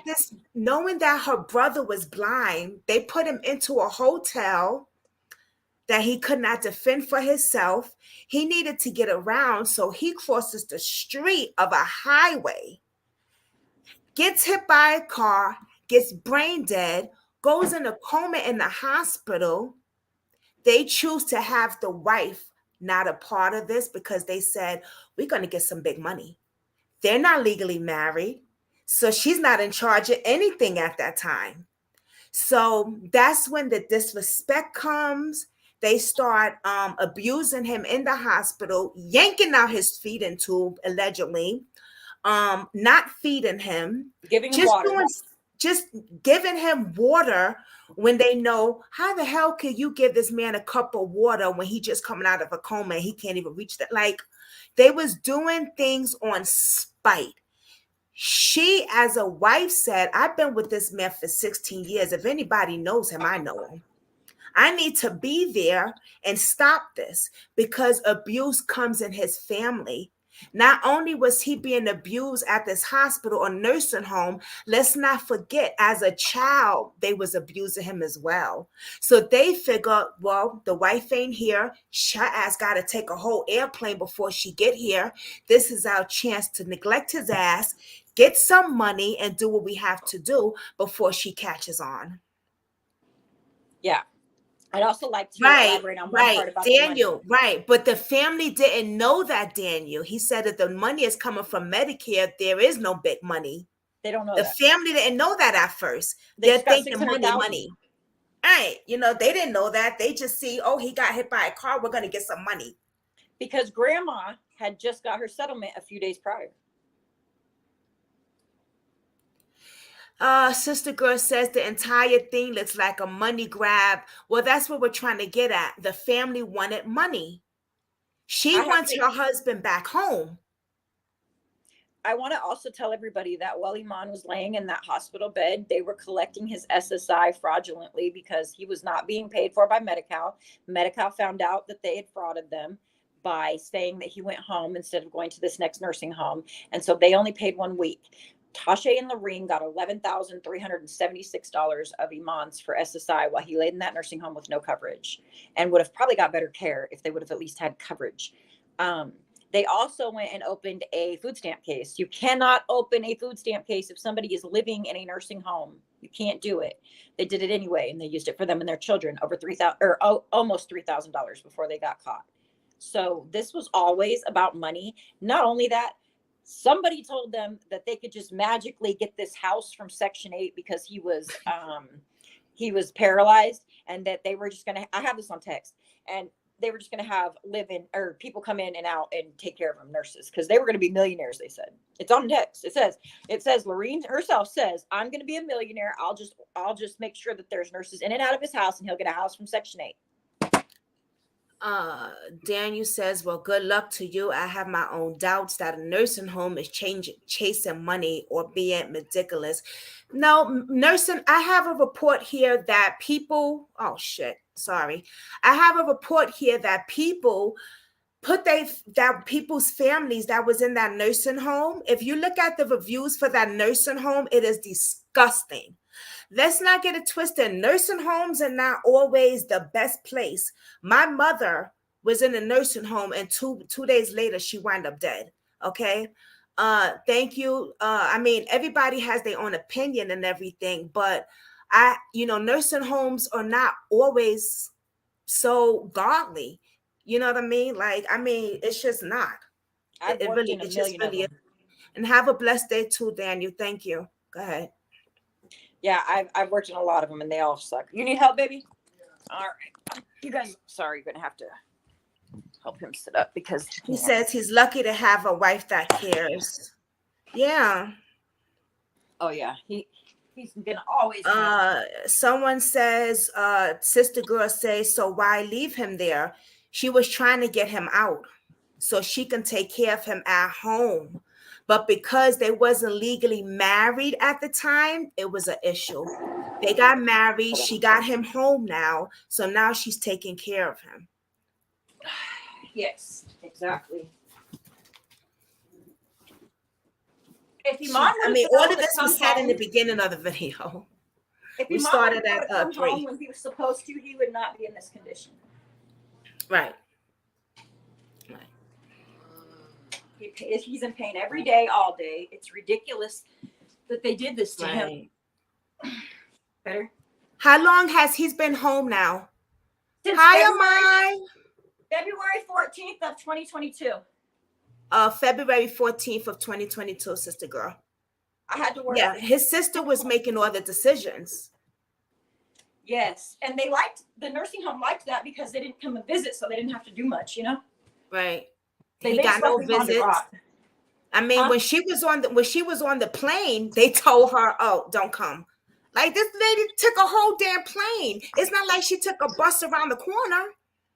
You know what I'm saying? Exactly. A freaking plane. Hi, Iman. I saw him. That was him. Oh, there he go. He's right there. Hey, Iman. Hey, How you feeling today? I'm crazy. It's good. You look great. Look at you. Your wife taking care of her husband. I know that's right. Yeah. You happy to be home? Yeah. What were we gonna say? Yeah, she's what? She said your wife's taking good care of you. Mm-hmm. Sometimes he can talk, and it's the aphasia. Aww. All right, you want me to leave you alone now? Mm-hmm. I know that's right. We praying for you, Iman. We definitely praying for you. There you go. Yeah, his aphasia is getting much better, though. I got to say, like this morning, and his memory, because this morning he was like, "I need some barbecue," and we barbecued. He said that. He said, "I need some barbecue." Yeah, and then I'm like, "You mean you're hungry?" And he was like, "Yeah." I was like, "All right." Look at his weight is getting up. When you guys, you gotta see the video of when he was in that nursing home and the hospital, how sick he looked to now. Yeah, he definitely looks much better. He looks good. God bless you. She taking care of her husband. Man, listen, that's right. But I finally got him urology. It took a year to get it, and so he said he's not going to give up on Iman, but he does. Like this is what me and Iman have decided, and it's all up to Iman, of course. But he wants quality of life because we know there's no such thing as quantity, you know, and so we just want him to be able to just enjoy life as much as possible. And so one of the big things that one of our doctors told us is that, or a lot of the doctors tell us, is that right now Iman has an infection that he's gotten from the nursing home that is going to kill him. And they say it could be 2 to 3 years. So he only has 2 antibiotics that work for the infection that he has contracted, which is Pseudomonas. It never goes away. And those aren't working for a long time. So he has an infection every month. And this time it's getting, closer and closer as we go. And so that first they're telling me, well, we can't keep giving him antibiotics because, he's going to become susceptible, or his body's going to be, used to it. And I said, yeah, but you can't just let him go into sepsis. You know what I mean? And that's pretty much what they were trying to tell me. And so now that I got this urologist, he really opened my eyes to trusting him, I guess you could say, because he said that he totally agrees that we need to give him quality of life, meaning keep him out of pain, keeping these infections gone, because when Iman gets an infection, he can't sit still. And that means that he is telling me every 5 seconds to pick him up, do this, do that, move around. You know what I'm saying? And it's tiring for me. It's tiring for him. It's just too much. It's, the kids notice. I mean, and when he's in pain, his brain is not the same as usual. And so his immediately he's going to react as, Yeah. And it's very terrifying, and it's not his fault, but this is the kind of things that they've done to our family, And as you guys see, I'm in my kitchen. I have set our living room up as a hospital room. Right. And that's so that the kids and him never miss a moment, and that, because he's got to be in bed most of his life, or most of his time. And so he never, he's always here with the kids. He's always been able to be a part of it and not just stuck in some room somewhere, Yeah. That was smart. And he's paralyzed, right? Yeah. He would have been able to walk with a prosthetic if they would have got him therapy, which is what he was supposed to only be at that nursing home for. Somehow they got a doctor to write that he had dementia, and he didn't have dementia. He was in a dementia facility. The last one. Yeah. What? They put him as dementia, and dementia and traumatic brain injury are totally 2 different things. Fuck yeah. Excuse my language, but yeah. Yeah. And so if you look on his, and they said he was diabetic, and he's not diabetic, but I'm guessing they get paid for that. And so They had him on. Yeah, I mean, they had it all messed up. I don't know. They must get paid for that stuff. I'm going to be finding out because I'm working with a huge organization, and I want to know what these nursing homes get paid for exactly. I want to see all of it, because diabetes. Why would you fake that? Yeah, I got Why would you fake that diabetes. he has diabetes? You know what I'm saying? That's And weird. yeah, it Yeah. really is. And then dementia, really? You Hmm. just went straight from TBI to dementia that quick, huh? Within a week or a month? Somebody's in trouble here, because a doctor, well, I know who's in trouble. I got the records, but you can't sign off for shit like that. Like, you can't just tell somebody that, oh, yep, they got dementia, they can go into this nursing home. Right. Katie says he looks so much better from when he got taken from that home. Yep. Yes, He do. definitely. Hey, Yeah. Kathy B. I want to just let y'all know, like, everybody has their own opinion. Everybody, you know what I'm saying? Everybody has their own opinion and stuff. But I kind of wanted to give a backstory on how it started and the abuse and neglect, because like I said, every nursing home is not perfect. Every nursing home, you're gonna find some terrible stuff. I read the reviews of people that send their family there, and I'm seeing pictures on the internet of how filthy that place was.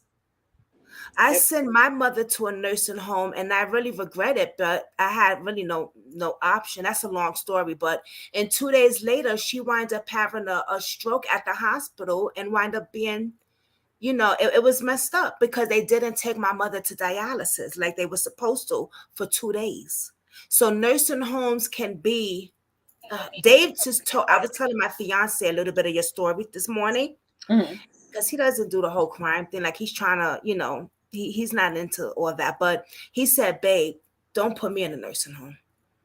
I No. said, well, I'm glad you told me that, because that's very important, I think, for, your loved ones to know. You know what I'm saying? I said, don't put me in one either. I wasn't prepared for this because we're so young. And so that's Right. one of the No things one I want taught our us. story. Yeah, what's one of the ways I want our story to help others is, like, you just never know when this can happen. Iman was only 40 when this started. 40, and Mm-hmm. in a nursing home. And Right. you just never ever prepare for how quick it can happen. I think all of us should learn from this. And if you're going to be with somebody and not marry them, at least get a power of attorney immediately. Also, I want people to understand that when you marry somebody, remember that they don't just marry anybody, because some people do. Remember that they get to choose whether you live or die in the end. That's right. That's right.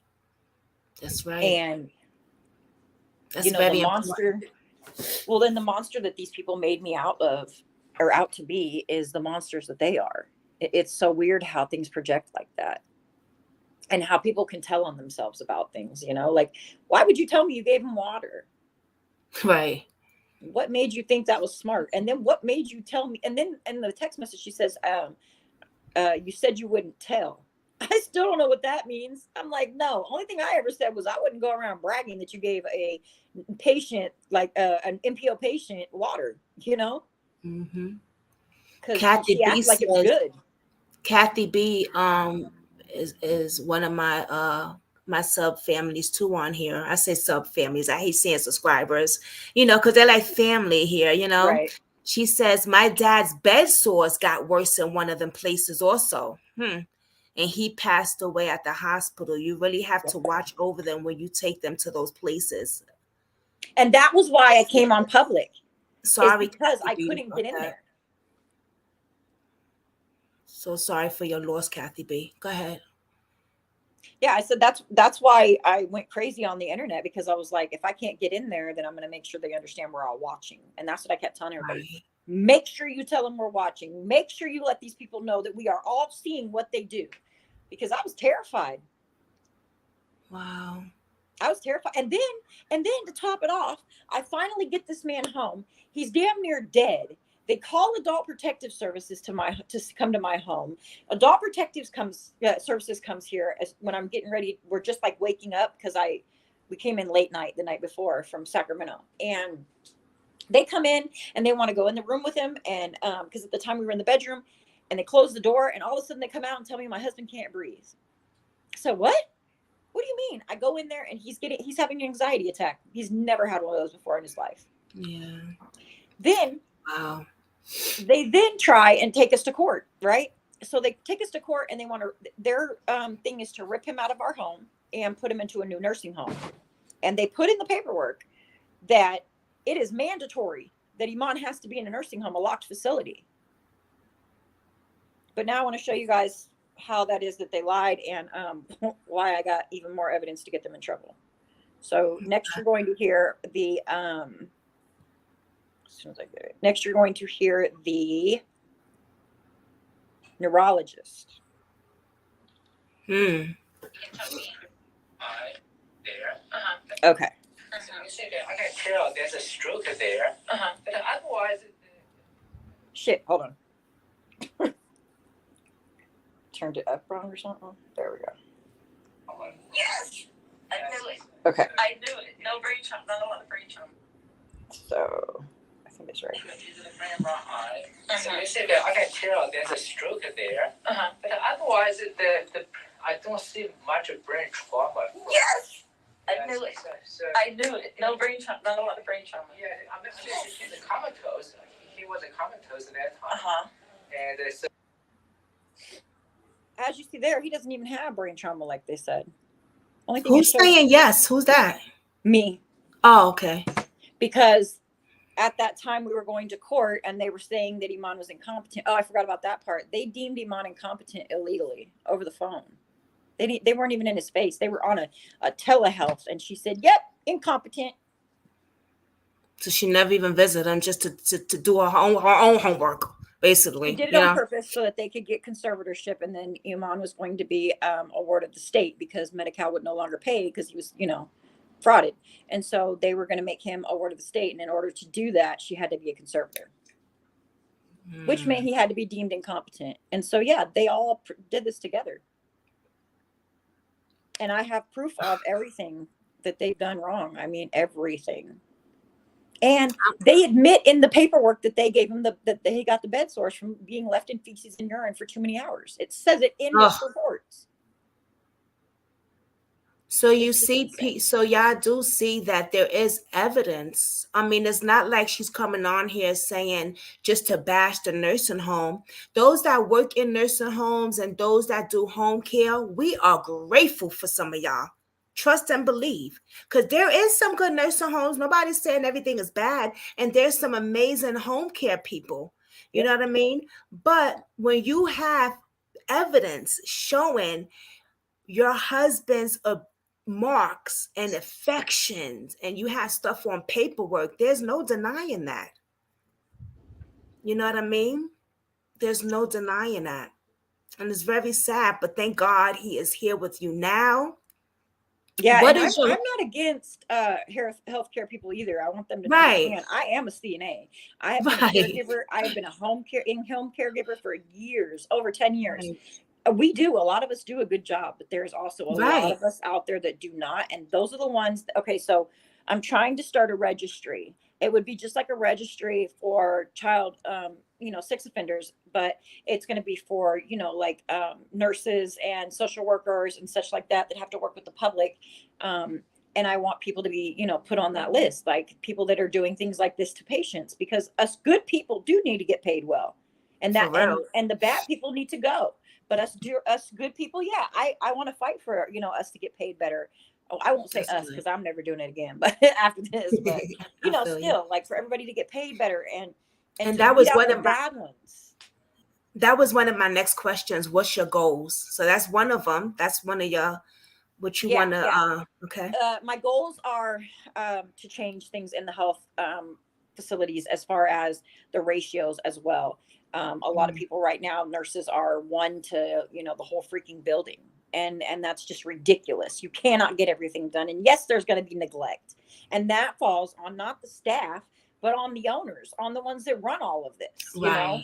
And so even though people are on here thinking, oh, I'm going to be getting at them. No, we are going for the big people. I found an organization out here that it's ending up being a whole program that they're going to launch in December.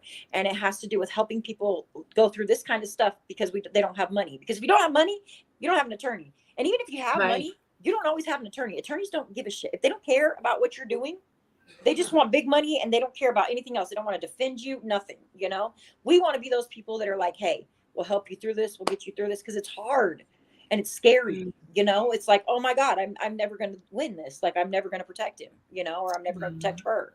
And so that's one of my goals. The other goal, like I said, is the registry and pretty much just disassembling the whole medical field and getting it better off. We need better doctors. We need better ratios. We need all that. And then we would not have all of this neglect. I know that there's probably some good people that were in that nursing home, that helped him in some way, shape, or form. Right. But that's a little minor piece because the whole rest of them is shit, and that's the thing we have to go for. Anyways, my organization found out who Windsor's run by. And they found the big dogs, and they've actually found that they're claiming that warehouses have elders in it. What? So this is bigger than we think. And so that's another one of my goals, is to take down the owners of the Windsor period, because wow. Yeah. I'll have to send you that. I'll send you it when she sends it to me. Yeah. It's a whole different corporation. I forgot the name of it, but yeah, she's done a lot of digging for me.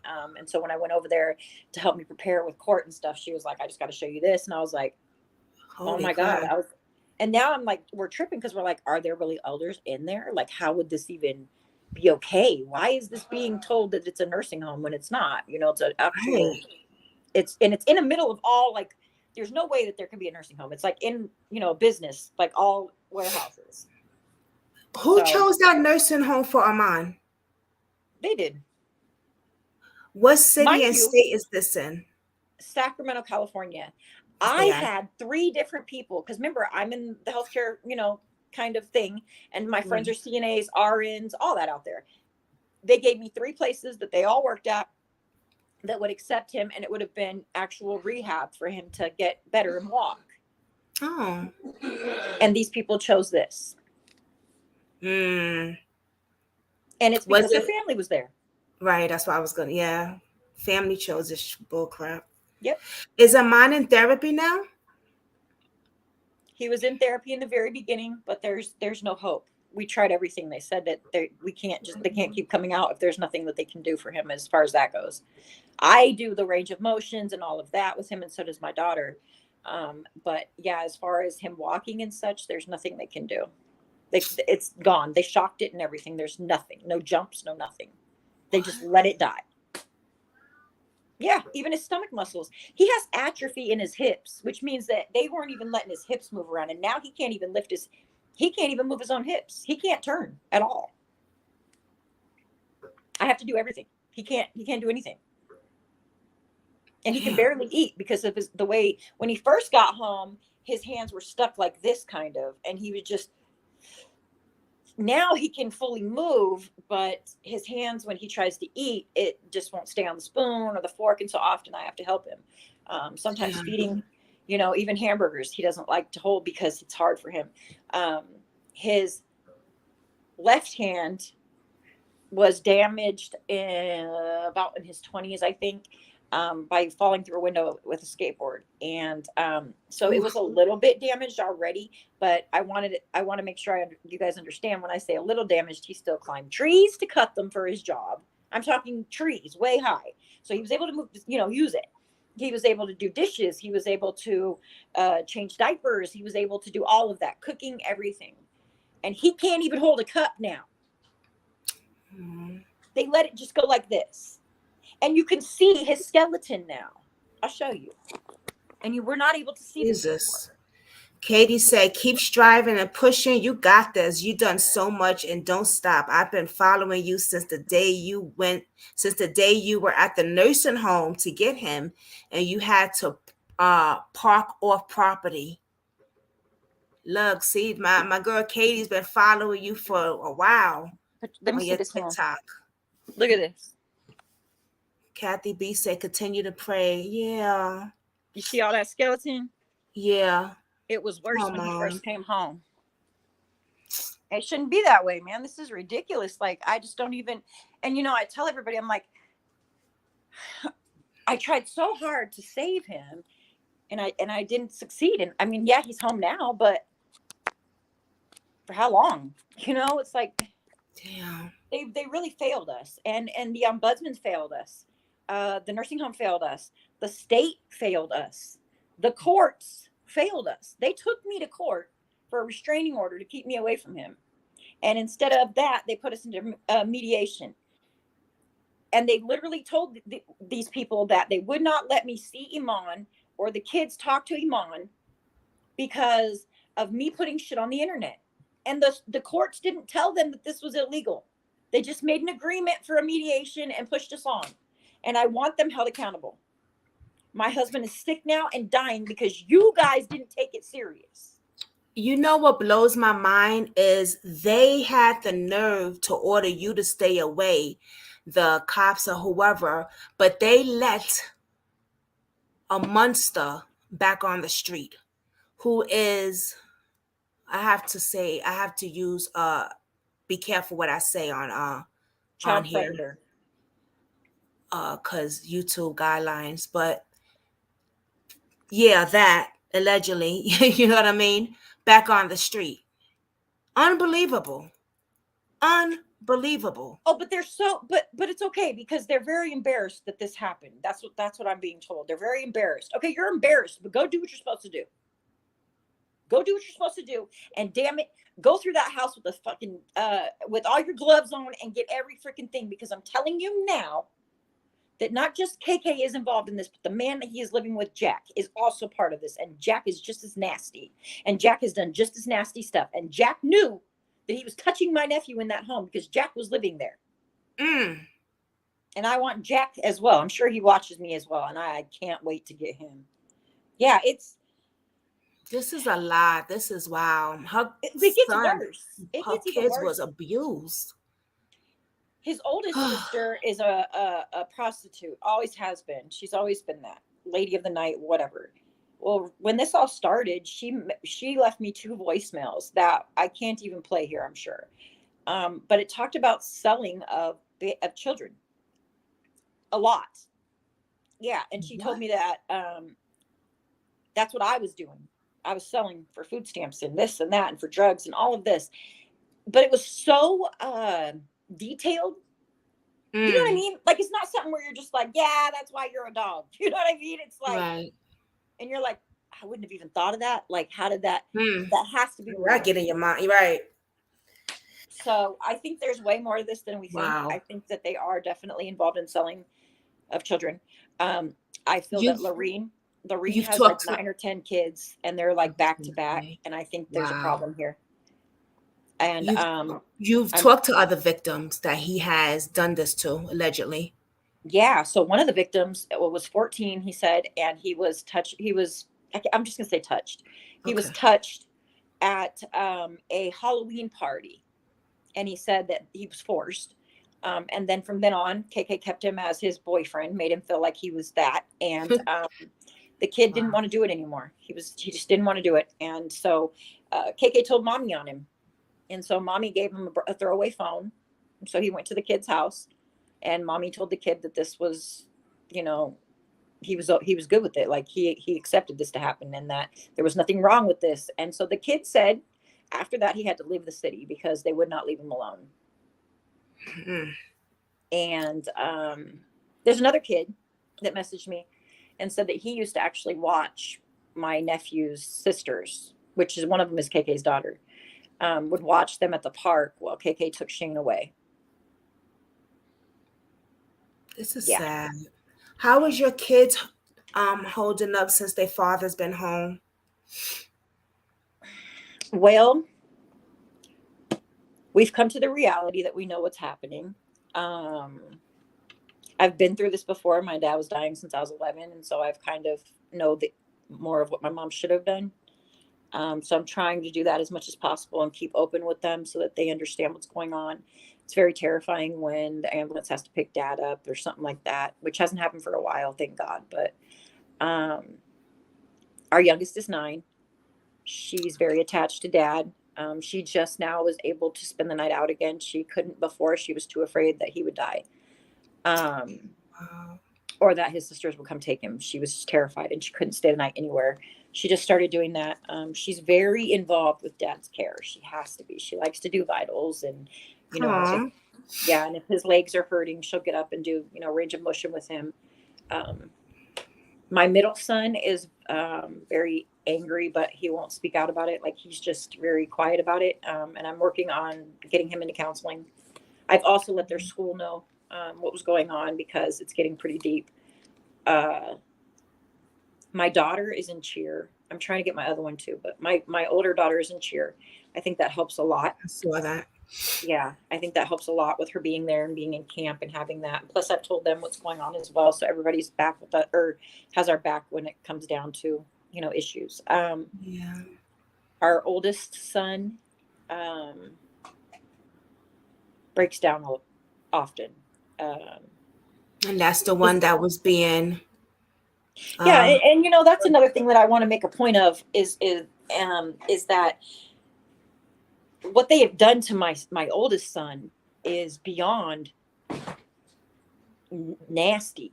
You literally held his father from him and was like, "Don't tell on my brother, and you can have your daddy back." right. And I'm That's just like, sick. do you know how like That is sick. traumatizing that is? Like, do you like, you know? I Yeah. just I want to make sure that I'm going to make sure that my kids get all their justice. And like I told Iman, Right. you know, we might not be here to see it, but I'm fighting so that our kids can see something from Right. all of this, you know. Story of my mom and dad was pretty much like my mom took care of my dad until he died, and she died a year later and she was still in her 50s, early 50s. Like we had no idea. She killed herself taking care of my dad, you know. And so I'm trying not to do that, and I'm trying to take care of myself as well. And I do see things that I can do better than, not better than my mom, but just knowing more because I've been through it before. Yeah. So I'm just afraid that I'm going to do the same thing and leave my kids, you know, like it's a terror that I have. It's, so I'm just trying to, that's mostly what I fight for. You know, it's like, Yeah. You're strong. You are so sometimes, strong. Hey, Arctic Fox. yeah, You are sometimes. very, very strong. I give you your credit and your family. Your family, your kids, and you, your son. And you know what? My son is one of the most amazing young men. He goes out every day, damn near, no matter if he's sick or not. And he makes money for this house by door dashing because we don't get food stamps. We don't get cash aid. We're on Section 8, but we only get $200 off our rent. Like that's it, you know, because when you're on Jesus. stuff like this, they don't let you get ahead, you know, which is why I'm not even worried about losing it this year. I'm like, take the shit. I don't care. You know, it's like, you can't even get ahead. If we make 4,000 in our home, they take everything away, but our rent is It's damn near 2,000. crazy. You know, it's like we have rent, we have bills, we have phones, we have this, we have that. And Right. we have food. We can't do our food stamps. We have, you know, we don't have it. So we have food that we have to pay for cash. But anyways, he goes out every day with his girlfriend and they DoorDash for hours at night. And then they come in late night and they go to sleep and they get up and they do it again. And my son pukes every day. If he doesn't puke, actually, he said it's gotten better since KG got arrested. But he hasn't been puking. He just feels like it. So he's in the bathroom for a couple of hours just trying to feel better. Since he was like 5, DJ has been in a fetal position in the shower anytime he had to go to school. God. And I took him to the doctors and they just kept telling me, you know, that they didn't know what it was. I finally diagnosed myself for him when my daughter started doing kind of the same thing. And I was like, this is anxiety. This is definitely anxiety issues. He's tormented, you know, and that's what he told me when he finally told me, is that it never leaves his PTSD. mind. PTSD. And it just doesn't go away. And I think that's why he wakes up every morning sick as a dog. I'm talking sick, like laying on the floor, can't get up in a fetal position for hours. It is terrible. Terrible. He's definitely got PTSD. I mean, I've been through what he, I can't say what he went through, but I've been through the abuse, you know what I mean? Yeah. And the R. And it's something that it would never leave you. Right. You just get better little by little healing, but it would never, I can't even explain it. It's just, I think of it sometimes, like when I'm doing cases and stuff like that, you know what I Mhm. mean? I'll think of it, or when I'm start to think about my past, I'll think of it. But I try to push it out because I never told my mother until a few years ago. And this happened to me when I was 5, 6, continue up. And I never told my mother until a few years ago before she But died. why? Like, I want to know why. Do you remember? Do you know why we wouldn't Why tell? I never told my mother or Yeah. nobody? I just Like, never were you said scared? nothing. Were you ashamed? Or like, I just try to figure it out because a lot of these Yeah, kids are doing it. I kind of thought I don't know, like I thought it was my fault That's what I at thought. first. I thought it was my fault because my mother, when I was little, I would never forget this day. She opened my legs and said, "You've been messing with them boys." I was like 6 years old, and I guess I had some type of white stuff in my cootie cat. And she opened my legs on the bed and said, "You've been messing with somebody, you nasty." And I got beaten. But I wasn't messing with them like I didn't want to. I was being awed every day by the babysitters, Michael and Jay, who was 16, and by other boys. At that time, me and my mother was an addict back then. And we used to live in a shelter hotel. So it was like a hotel that welfare put you in. Everybody in there was an addict. I have to say allegedly. Everybody in there was an addict. So of course, you got the mothers and stuff that's out there using. My mother's not paying attention to me. You know what I mean? Because she's out there Right. doing her thing. You know what I'm saying? She's out there using and stuff. And the boys would just take turns on me. And I never said nothing. And I'm talking about in the hallway. It happened in the freaking hall. You know how many times I was hoping somebody would come and throw their garbage out so they could see what was going on to me? So for all those years, I just never said nothing. And I started, abusing, you know, drugs and stuff. And once I got into recovery and started doing step work, I had to forgive those that did wrong to me. But I would never forget. I would never forget. Right. And I never told my mother until recently. See, and that's what I'm trying to hopefully get out with this story as well.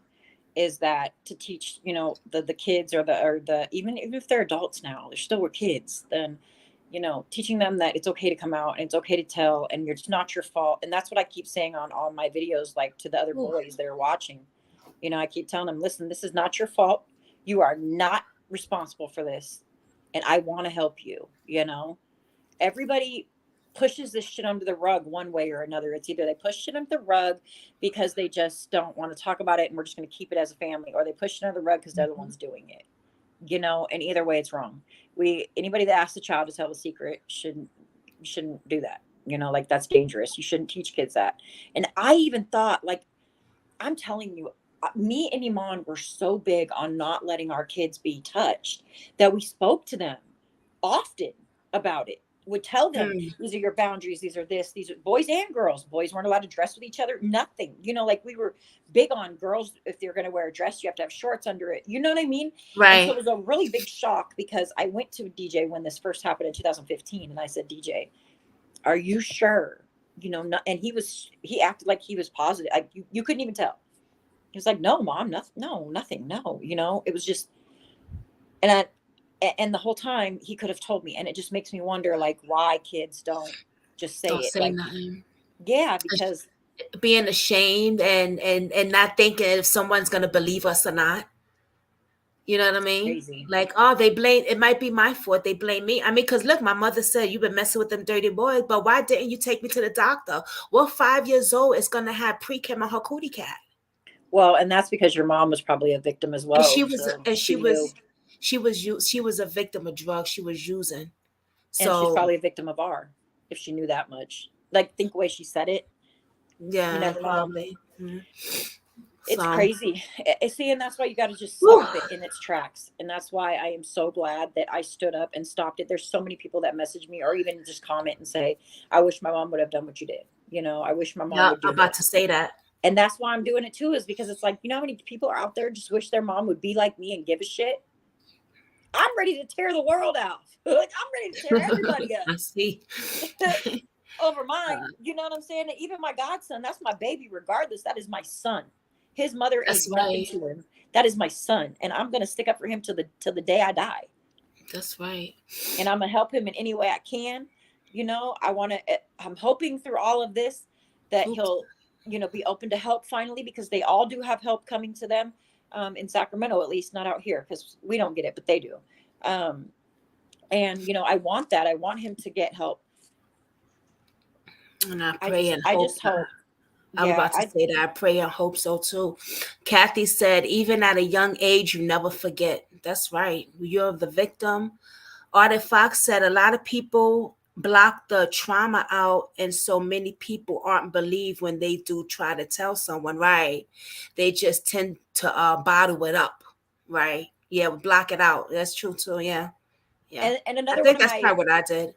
another one Using of my so things that much I'm drugs looking and for. stuff. Well, and another thing I'm looking for too, as far as goals, is like, how can we fix that? Like, how can we make kids not feel that they have to, hide this in any way, shape, or form, or even feel responsible for it? How can we change it for this new generations? Because my kids are going to be here living, and I ain't going to be here eventually. You know what I mean? Right. And how can we change that? Because right now our world is disturbing. Woo, is it? It is disturbing. The way that all these child touchers and just everything going on, the wars and the gun wars it is crazy, and nobody's going to do anything. There's nothing going to be done unless we all stand together and say something. You know what I'm saying? Agree. Because we outweigh all of that. That's right. I agree We really with you. do. Onyx Fox, I'm so sorry. He says, or in his case, Onyx Fox said, in his case, I got told that it was part of God's plan to make me a stronger person. Weird he says that, because my son said, it was just recently, we were talking about something, and my son said that he just thought it was normal. But yet, like I told you, I talk about it all the time. That's what it was normal. Yeah, and he even told me, he said, if you're in football, they're all molesting you. I said, what? He said, yeah, everybody in football it happens. See? Jesus. Wow. And that's why I come on and I'm so loud and I'm going to the news and all of that, because there's a lot of people that need to learn from this. There's a lot of people that need to understand that they are not at fault. There's a lot of things that we need to change. There's a lot. If we didn't have all this damage, that's what I don't think people understand. Trauma is what makes people bad. People are not born evil. Trauma and how they grow up and how they, see things or whatever, that is how they become this person. And it can be all kinds of different kinds of trauma. It can even be mentally and emotionally abusive, because a lot of parents are very mentally and emotionally abusive. And a lot of times in the beginning, I was too, because in the beginning, that's what mom and dad did. You know what I'm saying? That's what we learned. That's what grandma and grandpa did. That's what everybody else did. But then once we moved out to, probably before that, but once we moved out to Washington and stuff, we started to heal, is when me and my kids became even more close than ever. And where I just was like, you know what? I'm never going to work on weekends anymore again, because I never got to see my kids. I never got to go to a performance of theirs. I never got to do any. I was always late to their birthdays. Like, I couldn't do anything because I was always working. Gotcha. And so I gave them their weekends and soft tones. We're not allowed to yell. We're not allowed to scream. You know what I'm saying? And it's amazing. My kids are amazing. Hold on one second. Speaking of that. I got to talk to you about my game plan. So right now he's giving us his whole card to use. I'm going to buy him food and us food. And since he's like giving us all of his food stamps, we got to give him. Don't say it on here, but yeah. You could put the mic on. Go ahead. Put your mic on. Yeah, go ahead. Okay. Kathy says, I agree. Most of us are suffering from trauma. Yeah. Manipulation. Manipulation. Yes. Yes, that's a big one. Manipulation. Wait, don't play that yet.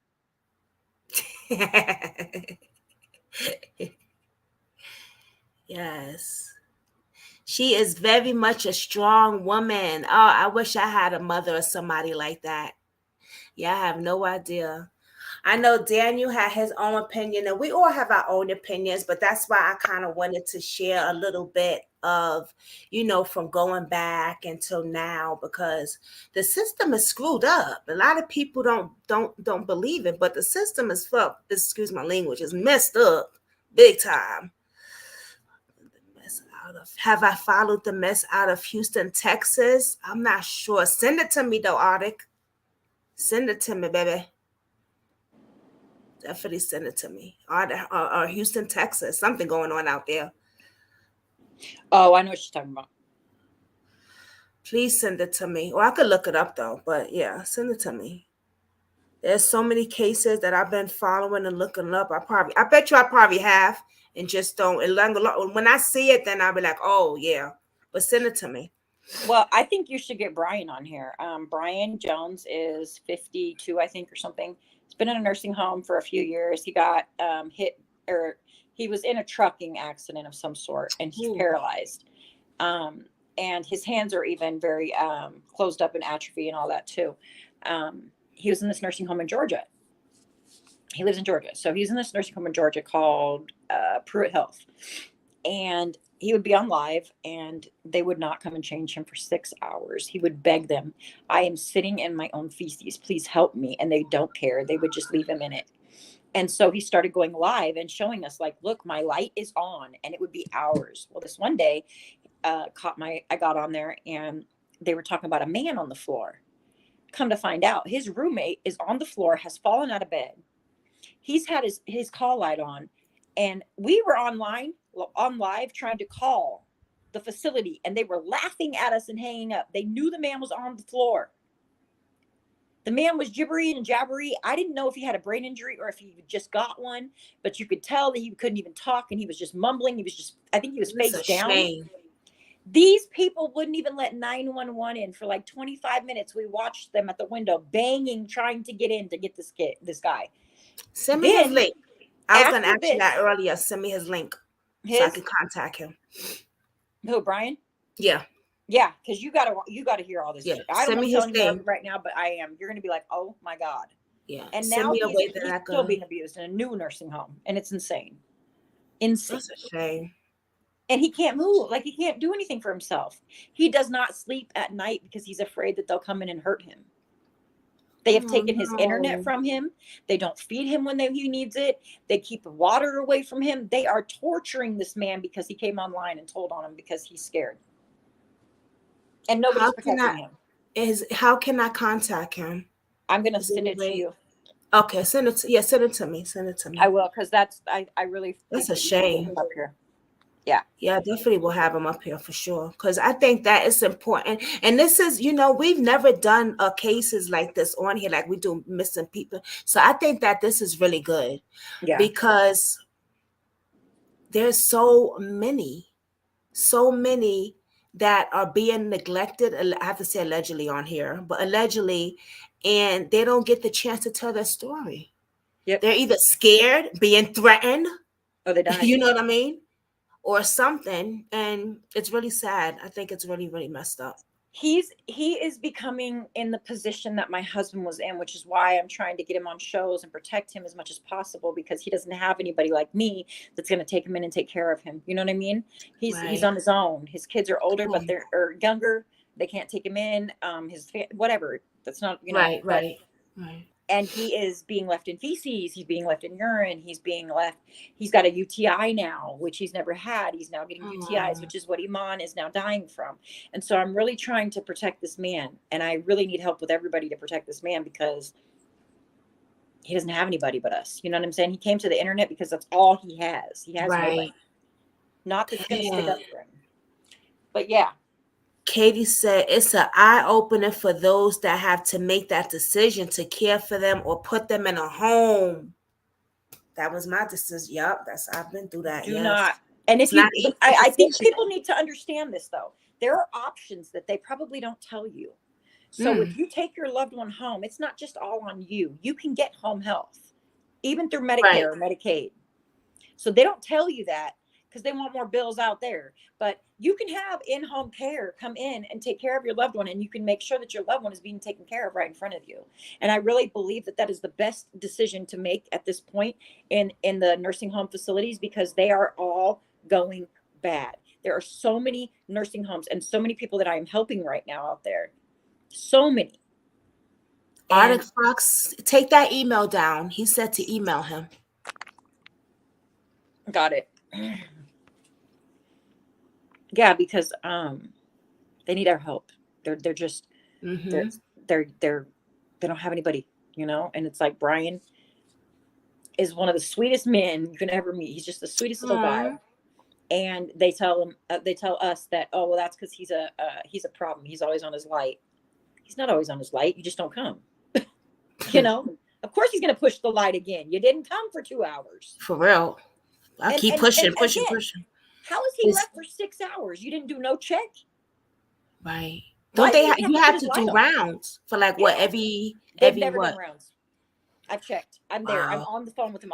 They have never done rounds for Brian ever. And you can hear him outside of his room going, I'm not going in there. I'm not going in there. I'm not going to go in. I'm not helping him.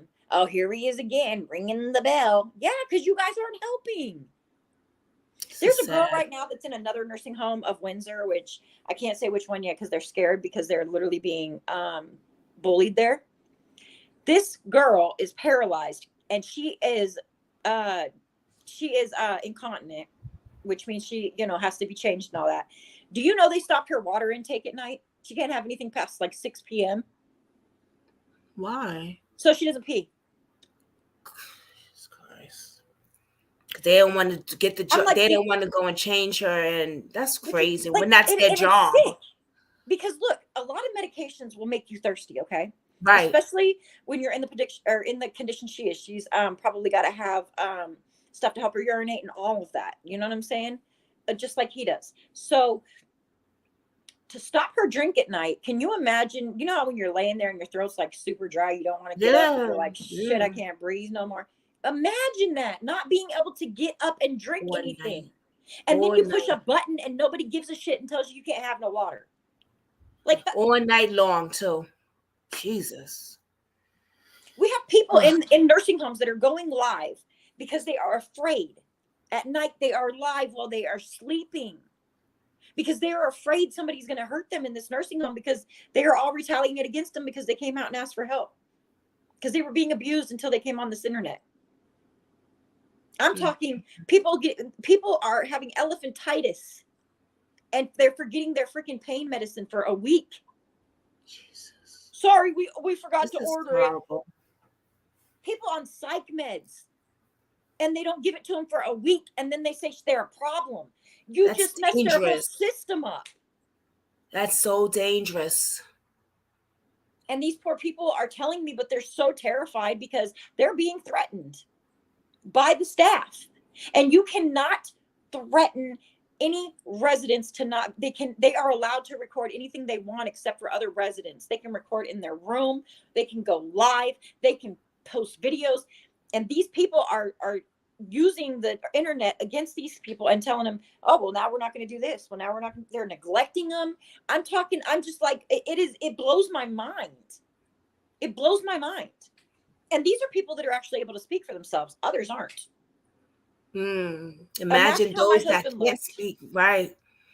See how my husband looked. Now imagine somebody that can't speak. Right. I was about to say, yep. Wow. And it's just happening everywhere. He said his dad, my dad had some health for a while. He had MS for 40 years. Wow. And never spent a day in a nursing home, even when he started suffering from dementia. That's a good thing. You took care of him or your family. That's good. Yeah. And I know that some people can. I don't want anybody to feel like guilty. I know that sometimes it's just not in the cards. I get that. But if you're going to put somebody in a nursing home, this is what happened when my sister was in a nursing home, because she has COPD.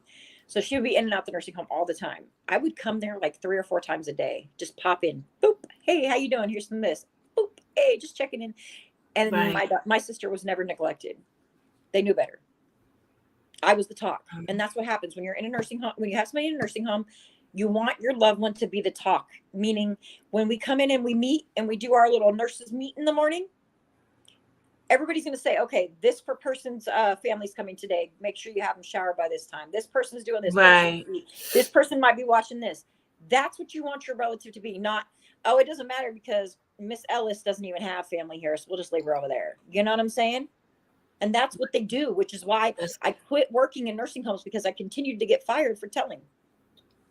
Yeah, and you know what? That is so true, because if the people see, even in hospitals, if they see that this person don't have a visit or nobody coming, they're not gonna they're just gonna leave them like, like nothing. Not they ain't got family, we ain't, so hey, that's so true. That is so true.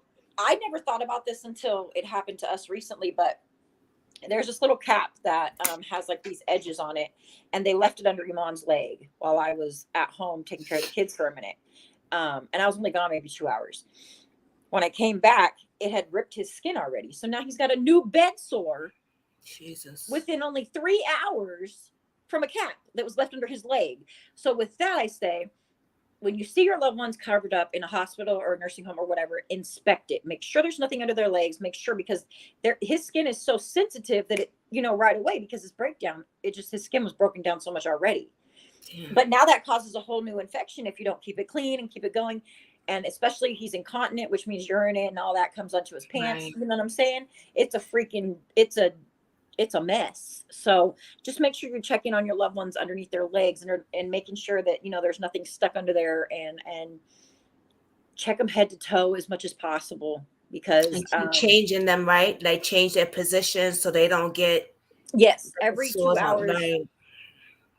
Yep. Every 2 hours I set my alarm. I do it all night long. He doesn't stay in that position long, which is why I probably do it all night long. He always moves something somehow. Wow. But Katie says that was a great ID dye plus so many of the meds cause dry mouth to be. Yeah, it does cause dry mouth, because sometimes my meds be causing me dry mouth. Mine really do. And I'd be like, I can't breathe. Yeah. So I can't just like, I went in home care because I love my job, and I love my people, but I didn't want to be involved in the nursing home scam because I just can't do it. I can't be that person. And so I went in home care. And I love my people. I mean, God, their families still call me and tell me Merry Christmas, and you know what I mean? Like, they were my people, and that's what you're supposed to do. And if you're not going to get in this job to make these people your people, then you don't deserve to be in it. You need to find something else. That's right. Find something else. If you don't care about people, why are you in it? If you're prejudiced against one color, why are you in it? You know what I'm saying? Like, we don't need that. We need people that are going to care for our loved ones, because we can't at the time. Exactly. This is supposed to get them better, not worse. That's right. And it's definitely gotten worse.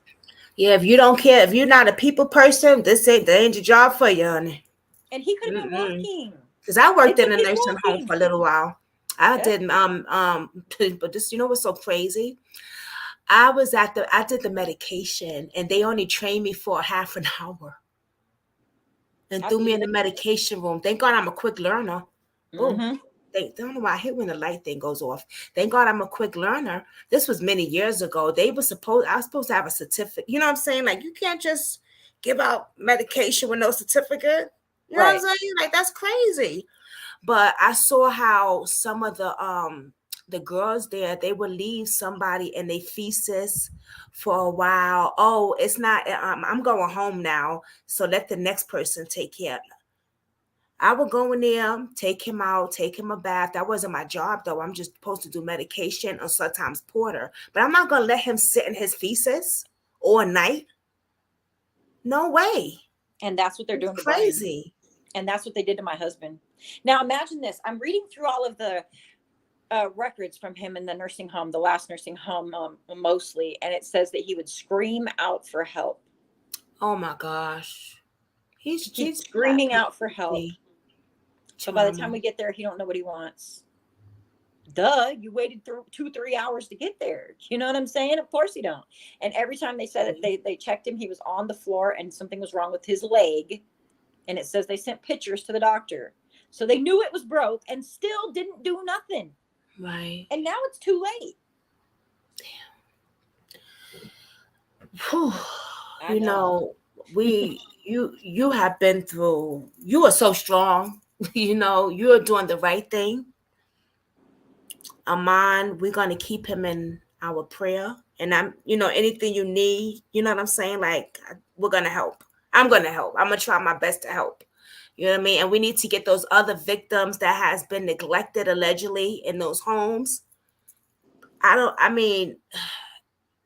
Try to get, this is my first time, dealing with something like this.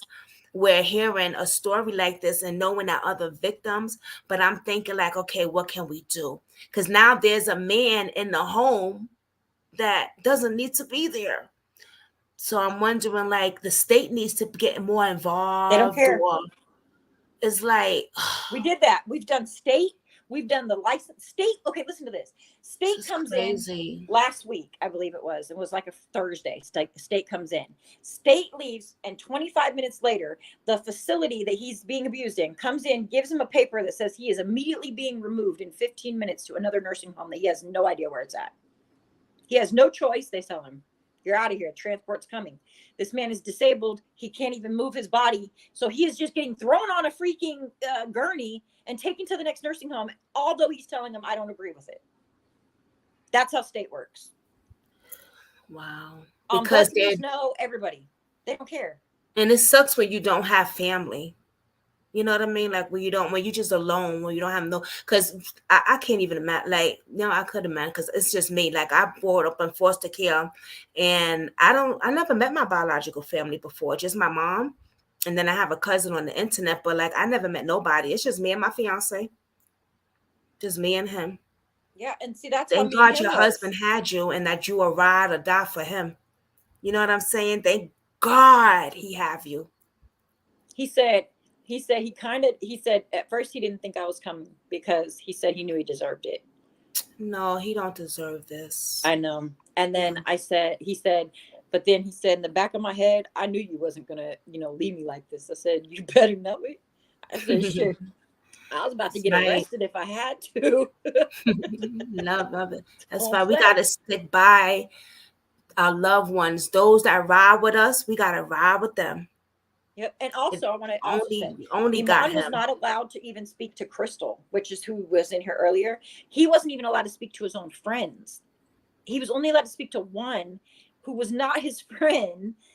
It was also an active addiction and helped these sisters keep him locked away too. It's crazy. They had control over him. But I want to say again, Iman is able to speak for himself. So even if I was a wife or not, that shouldn't have mattered. He had his own voice and they weren't letting him use it. And that is against his constitutional rights. That's his human rights. Oh, yeah. Oh, for sure. Definitely. Katie said, that's who I feel sorry for, is the ones in the nursing home and have nobody. Well, they have them now because I'm going to be the advocate. I can't just sit back and not be an advocate for this because I know it's going on. I would like to do that too with you.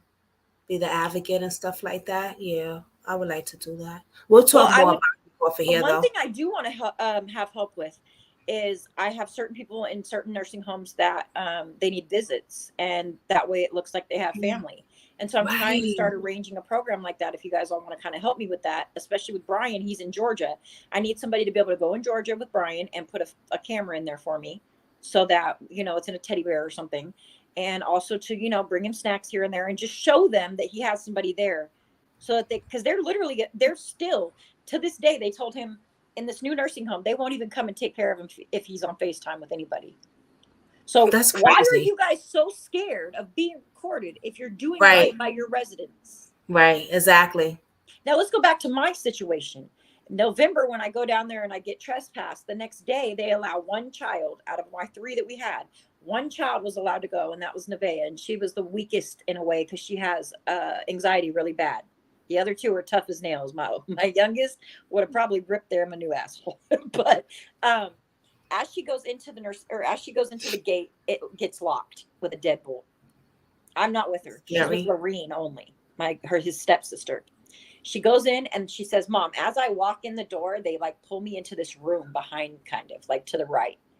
And she said they shut the door and they told her that she had to give her cell phone up or she'd never see her dad again. She had to what? Give him her cell phone. Now, mind you, they didn't want her to videotape. That's crazy. Wow. So Nevaeh is like terrified because I'm on the phone because she's scared, to be in there. But she knows she's the only one that can get to dad to make sure, because we don't know what he looks like or nothing yet. So she says they do this kind of thing where she has to like lift her shirt up and she has to spin all the way around. Now, I want you to remember, my daughter's crazy. 11 at this time. 11. They act like she coming to the prison. What the heck? So they took her phone and they shut me and they hung up on me. And at this time, I am paranoid. I should have called 911, but I didn't trust anybody. I didn't trust them. So I couldn't. So I was terrified. My husband's black. He's an addict and he's got a record. I was terrified of police as well. You see what they did the day before. So I just sat there just like, oh my God. I didn't even know what to do. It was an hour and a half long that they kept her in there. By the time she got out, she comes and she tells me that they took her phone. I immediately text Lorene and say, why did you take my daughter's phone? Because I want evidence, Right. And she says, you'll have to ask the facility. They did it. That's why they did it. Yeah. I sent State. State went there. I sent him the picture of him in the bed with no sheets. And I told him what happened about my daughter being kidnapped and away from him, or away from my custody, and how the phone was taken. The State goes in and they let Iman call us. Iman calls us and we talk. And from then on, we're allowed to continue talking to him. So they say. Later on that night, Tasha and Lorene call, and I refuse to talk to him. It's 8:00, and after 8:00, I don't want to hear no drama. I have to sleep still, I'm working and taking care of kids. And so I refuse, and they said, well, if you don't talk, then, I don't know, they made some threat to the kids on their phone. So I finally talked to them, and what they told me was that because of me calling, Iman was acting out and that we can no longer talk to him again. That's not fair. So it was like, that's not cool. Setting people up. You know what I'm saying? It was like, and then she's like, well, it's your fault that the nursing home won't let you come in. And no, it's not. It's not. It's because you guys are abusing him and you don't want me to tell. And I'm telling everybody, and you ain't happy about it. That's why they took that phone. Hey, Anita. Took his cell phone and changed his phone number. He is so mad. He can never get that number back, which means all of his people that he ever knew can never call him again because of them. He has a brand new phone. He don't even know numbers to put in because he don't even have his old number. And he never gave them permission to do that. That's against the law. You can't just take somebody's phone and change the number. They wow. They tried every way possible to stop me. They sure did, but you proved them wrong. I am nurse now. Oh, you're in the nursing home now, Anita? How? We got one of my sub family that's in the nursing home now. I hope you're being treated well. Me too. I hope you're being treated well, Mamita. If not, let me know. I got you. For real. Do you want to say anything else? Huh? You want to say anything else before we end it, Mama? No, I gotta get. I don't think so. If you guys want to come follow my page, I got TikTok, I got Facebook. Put your links down. Put your links in Put your links down below. In the chat? Yeah. Is that what it is? Okay. Yes, ma'am. I'm on your besides TikTok, I sub to your YouTube. Okay. I see you got a YouTube. Yeah, I just haven't worked on it much because I'm so busy all the time. I don't see how to put the link in. I mean, I see the chat, but I don't know where the links are. Hold on, I got to get it off my thing. Well, I could put it in when I'm done with here too. All right, I'll put it in when I'm done. I'm gonna go do my rounds with Iman, and then I have to make lunch. I appreciate everybody for being on here. I appreciate you for taking the time to put me on here because this is crazy. I need it out more. The news is involved. Fox 40. He just messaged me while I was on here, but I don't know what he said yet. But I will let everybody know when we're going to air on the news. And okay, good. Maybe you can stream it. I wonder how I could do that. I'm gonna figure it out, girl. Trust me. Yeah, figure it I'm out. gonna figure it and let out. me Yeah, know. if I'm allowed to do it, Also, I'm gonna for figure when it out. KK goes to jail, I'm asking if we can, because we're not in Sacramento, we're in Washington, so probably going to have to do Zoom, which means that all of you guys will be Could able see to it. watch. Yeah. Okay. Let me know. Well, we're gonna be contacting. We're gonna be usually. Let me. One thing about me, when I get into cases, even though I do the interview on here, it's not the end. I'm Right. still checking up on you. I'm still seeing how you're doing. Like, that's just me. You know what I'm saying? Like, Yeah. I just don't. Okay, well, we did the interview. Thanks, girl. Bye. No, that's not me. Like, everybody cases that they would tell you, yep, it's been a year now and she's still contacting me. You know, I'm not a stalker, but I got love. No, I don't mind You know that what at I mean? So I'm we the still same gonna be way. contacting. This is streaming on Facebook. It's also streaming on YouTube. It's also streaming on my other. I got another YouTube channel I just Okay. made. So it's streaming on both channels and Facebook. And I will be putting this on Twitter. And everybody else, share. I don't know how to put my stuff on TikTok for some reason. I don't know how to do it. You I have to tried screen to. record it. Huh? Screen Oh, I record. got to screen record. See, I don't know. I'm so new at some of this stuff, girl. I'm still learning. Well, But I'll probably put some of it on there anyway. all I'll right, screen awesome. record it. Okay. All right. And yeah, so share this video, everybody.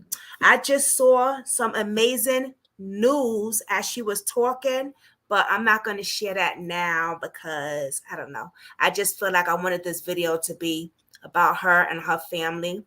But maybe tomorrow I will share some of the amazing news that I got with you guys. I'll tell her offline though. I was going to say, wait a minute. All right. You want me to say it? Yeah, go ahead. Is it okay? Yeah. All right. I got monetized. Yeah.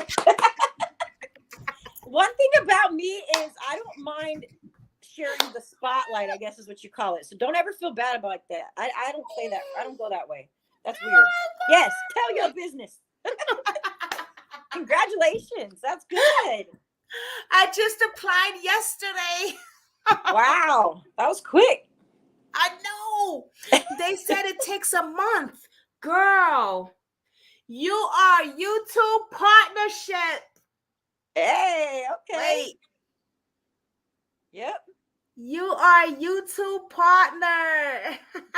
You might have to teach me how to do this too, so I can do like for the elders side and the abuse ones. No, not yesterday. I applied what's today? Friday?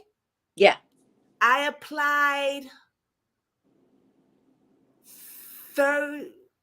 Wednesday or yesterday, matter of fact. I think it was yesterday. Was it? No, it was Wednesday. I applied Wednesday and I wasn't going to say nothing. I was itching and then I was like, I don't know. Let's see if I get approved or not. And they said it takes a month, but honey, they messaged me and said, congratulations, you are now YouTube partner. That is so good. Look at you. Woo. Congratulations. I want to cry because I'm a crybaby, but I'm just so happy because I work so hard on my videos and you usually need 1,000 subscribers. They just changed it to 500. Oh. Right. You're going to have to teach me all this. I got 630 or something like that. And I want to say thank you because she have put me all over the platform, telling people subscribe, sub to her. Thank you so much. Yes. I want to say thank you to everybody who's been riding with me from day one. You know what I mean? And even now, I'm just like, I'm overblown. I was going to wait and do another video on it, but she was like, no, go ahead, share. I was just like, oh my God. I'm so glad. It's amazing. So thank you, everybody. Blessings do come. God works. Yes. Prayer works. And I'm going to continue to pray for you. Thank you. Continue to pray for your family and your children. You know,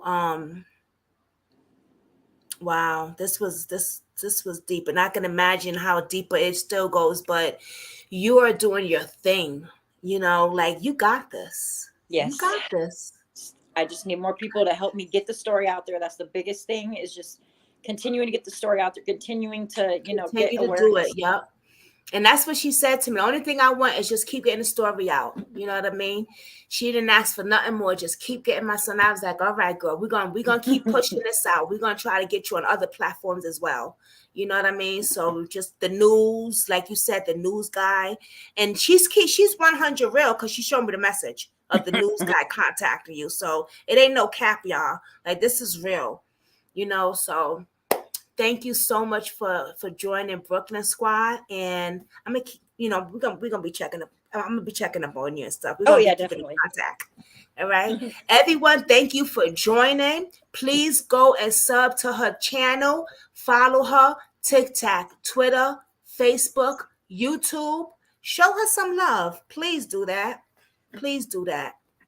And everyone, have a blessed weekend. Be safe. All right. Okay. Bye. Bye.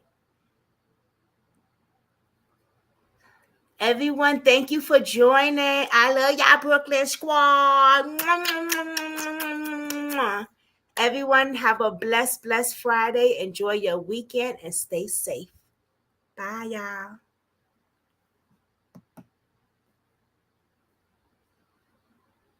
Thank you, Katie.